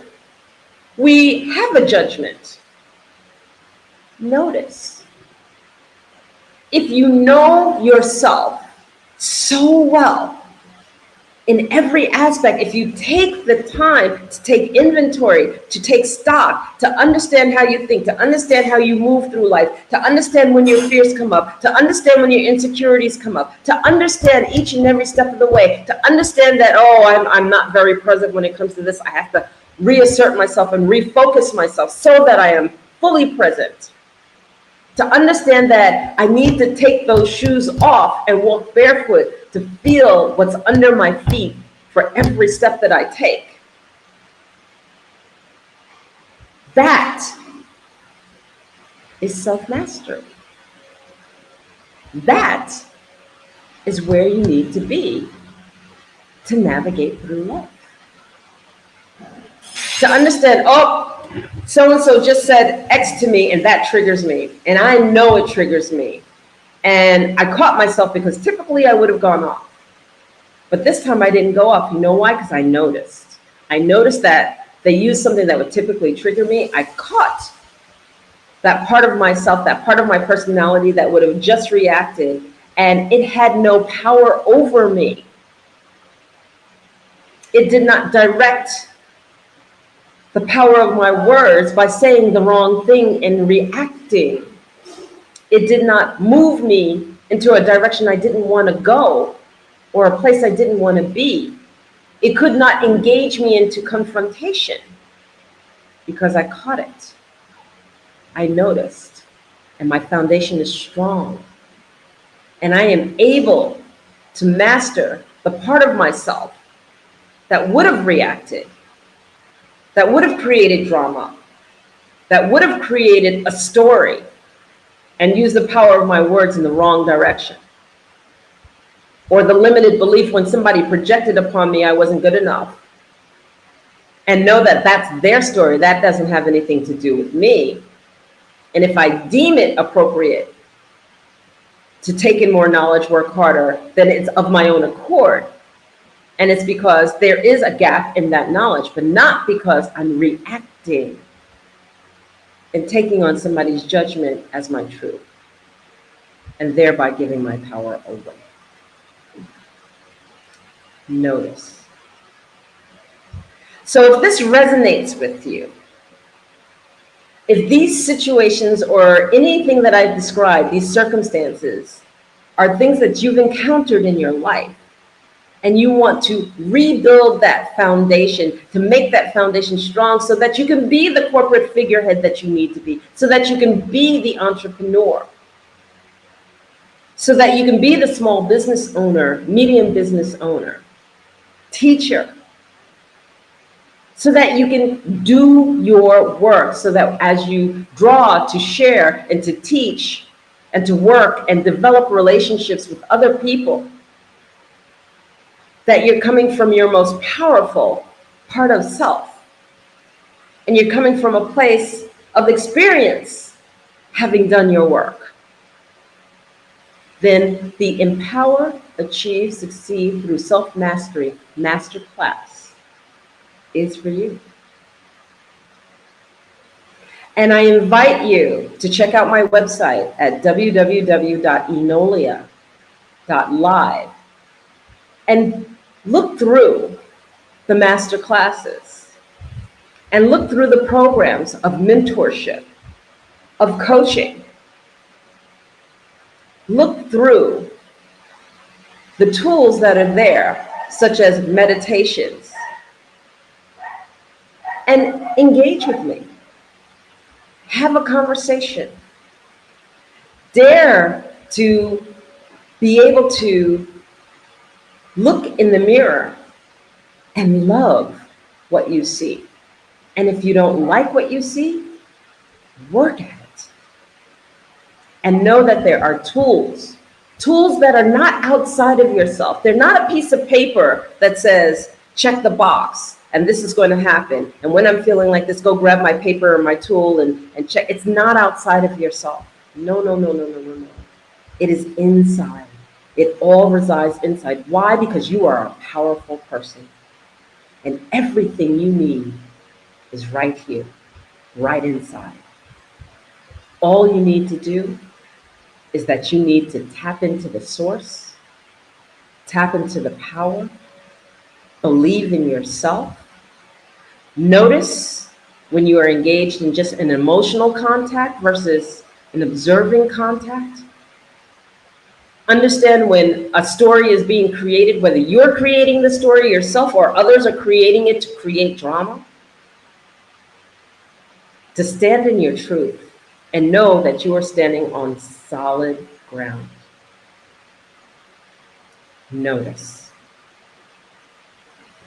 So again, I invite you to my website. I invite you to contact me. I can also be contacted at info@enolia, my name, enolia.live. And if you're on Facebook, LinkedIn, Twitter, Instagram, it's all there. Enolia Empowers. So I want to thank you.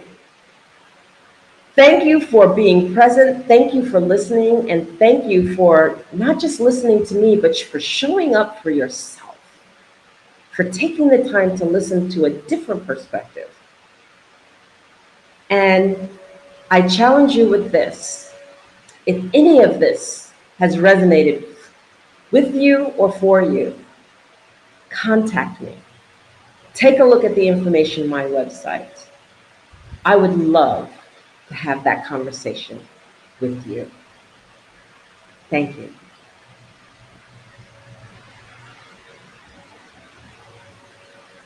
You're on mute, hon. You're on mute.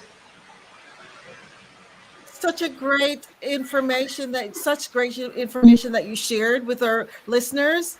Thank you so much. Is it possible that you could share your information again so that they know how to reach out to you and contact you?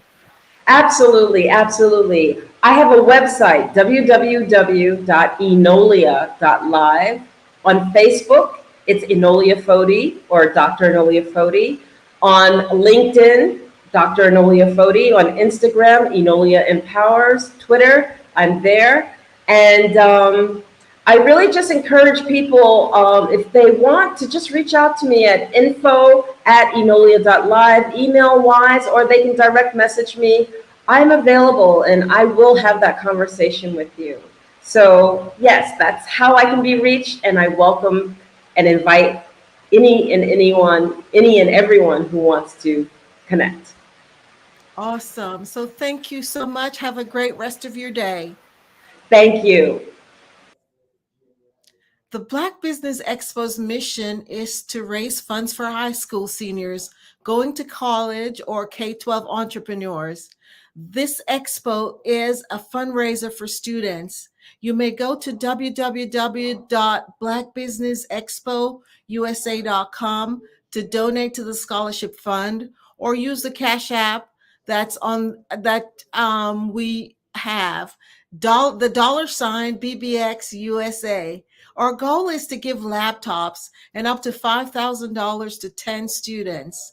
Students can register online at www.blackbusinessexpousa.com. Remember, every dollar counts, so we want to remind you to donate to the scholarship fund. We have so many sponsors, and we would like to say thank you to our Black Business Expo USA sponsors for this month, January 2024.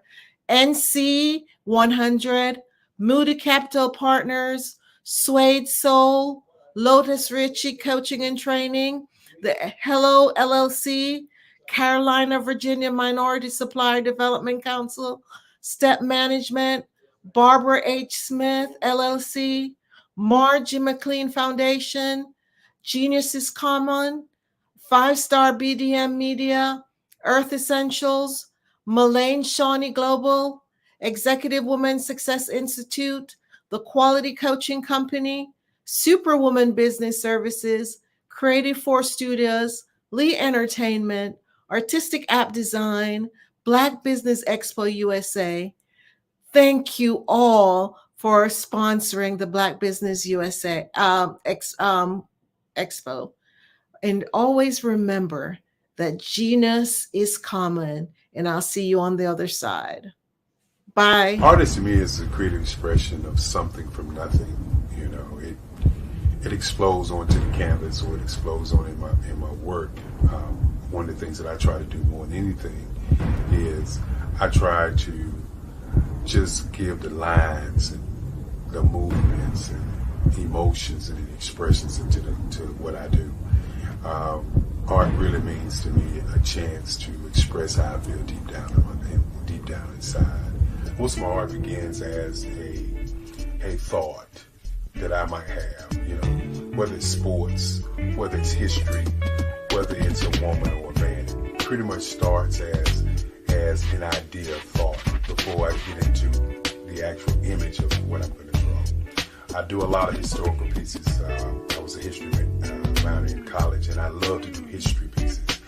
And a lot of times I'm thinking about history, and then I try to make that history impact you as you look at it. That's one of the reasons I do pictures so large. You know, people ask me, why do I do the pictures so big? And I tell them, I want the piece to impact them as they're looking at it, to kind of dominate them, dominate their space. And most of my pieces I try to do off page. I don't try to do anything that's going to be in those four corners or in a square. And I want your imagination to be a part of the piece that you're looking at.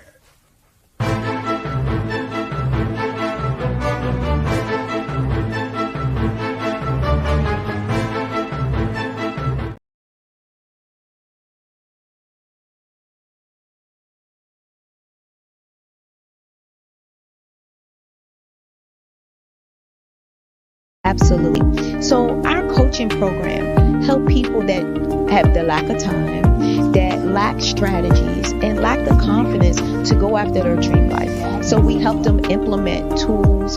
We help them implement, I love to leave the inherited lack of finances or the education behind finances. But it wasn't until I lost my firstborn, my only son, that life changed for me. And where I was going after it all, living the corporate life, hit my 6-figure income, and living in my dream house with my dream man, driving my dream car. Wow. I nearly lost it all. Wow. When I lost my son. And so I realized it only takes one financial catastrophe that can change your entire life. That's what made me start All New Beginnings. Because no matter what's going on in life, there's a new beginning. And because of that, we develop a program called Wise Minded. My little slogan is, don't just dream it, let's live it. If they want to connect with you or work with you, what is the best ways for them to be able to do that? Well, for my social media guru, you can connect with me on every single social media platform as Tanya T. Wallace.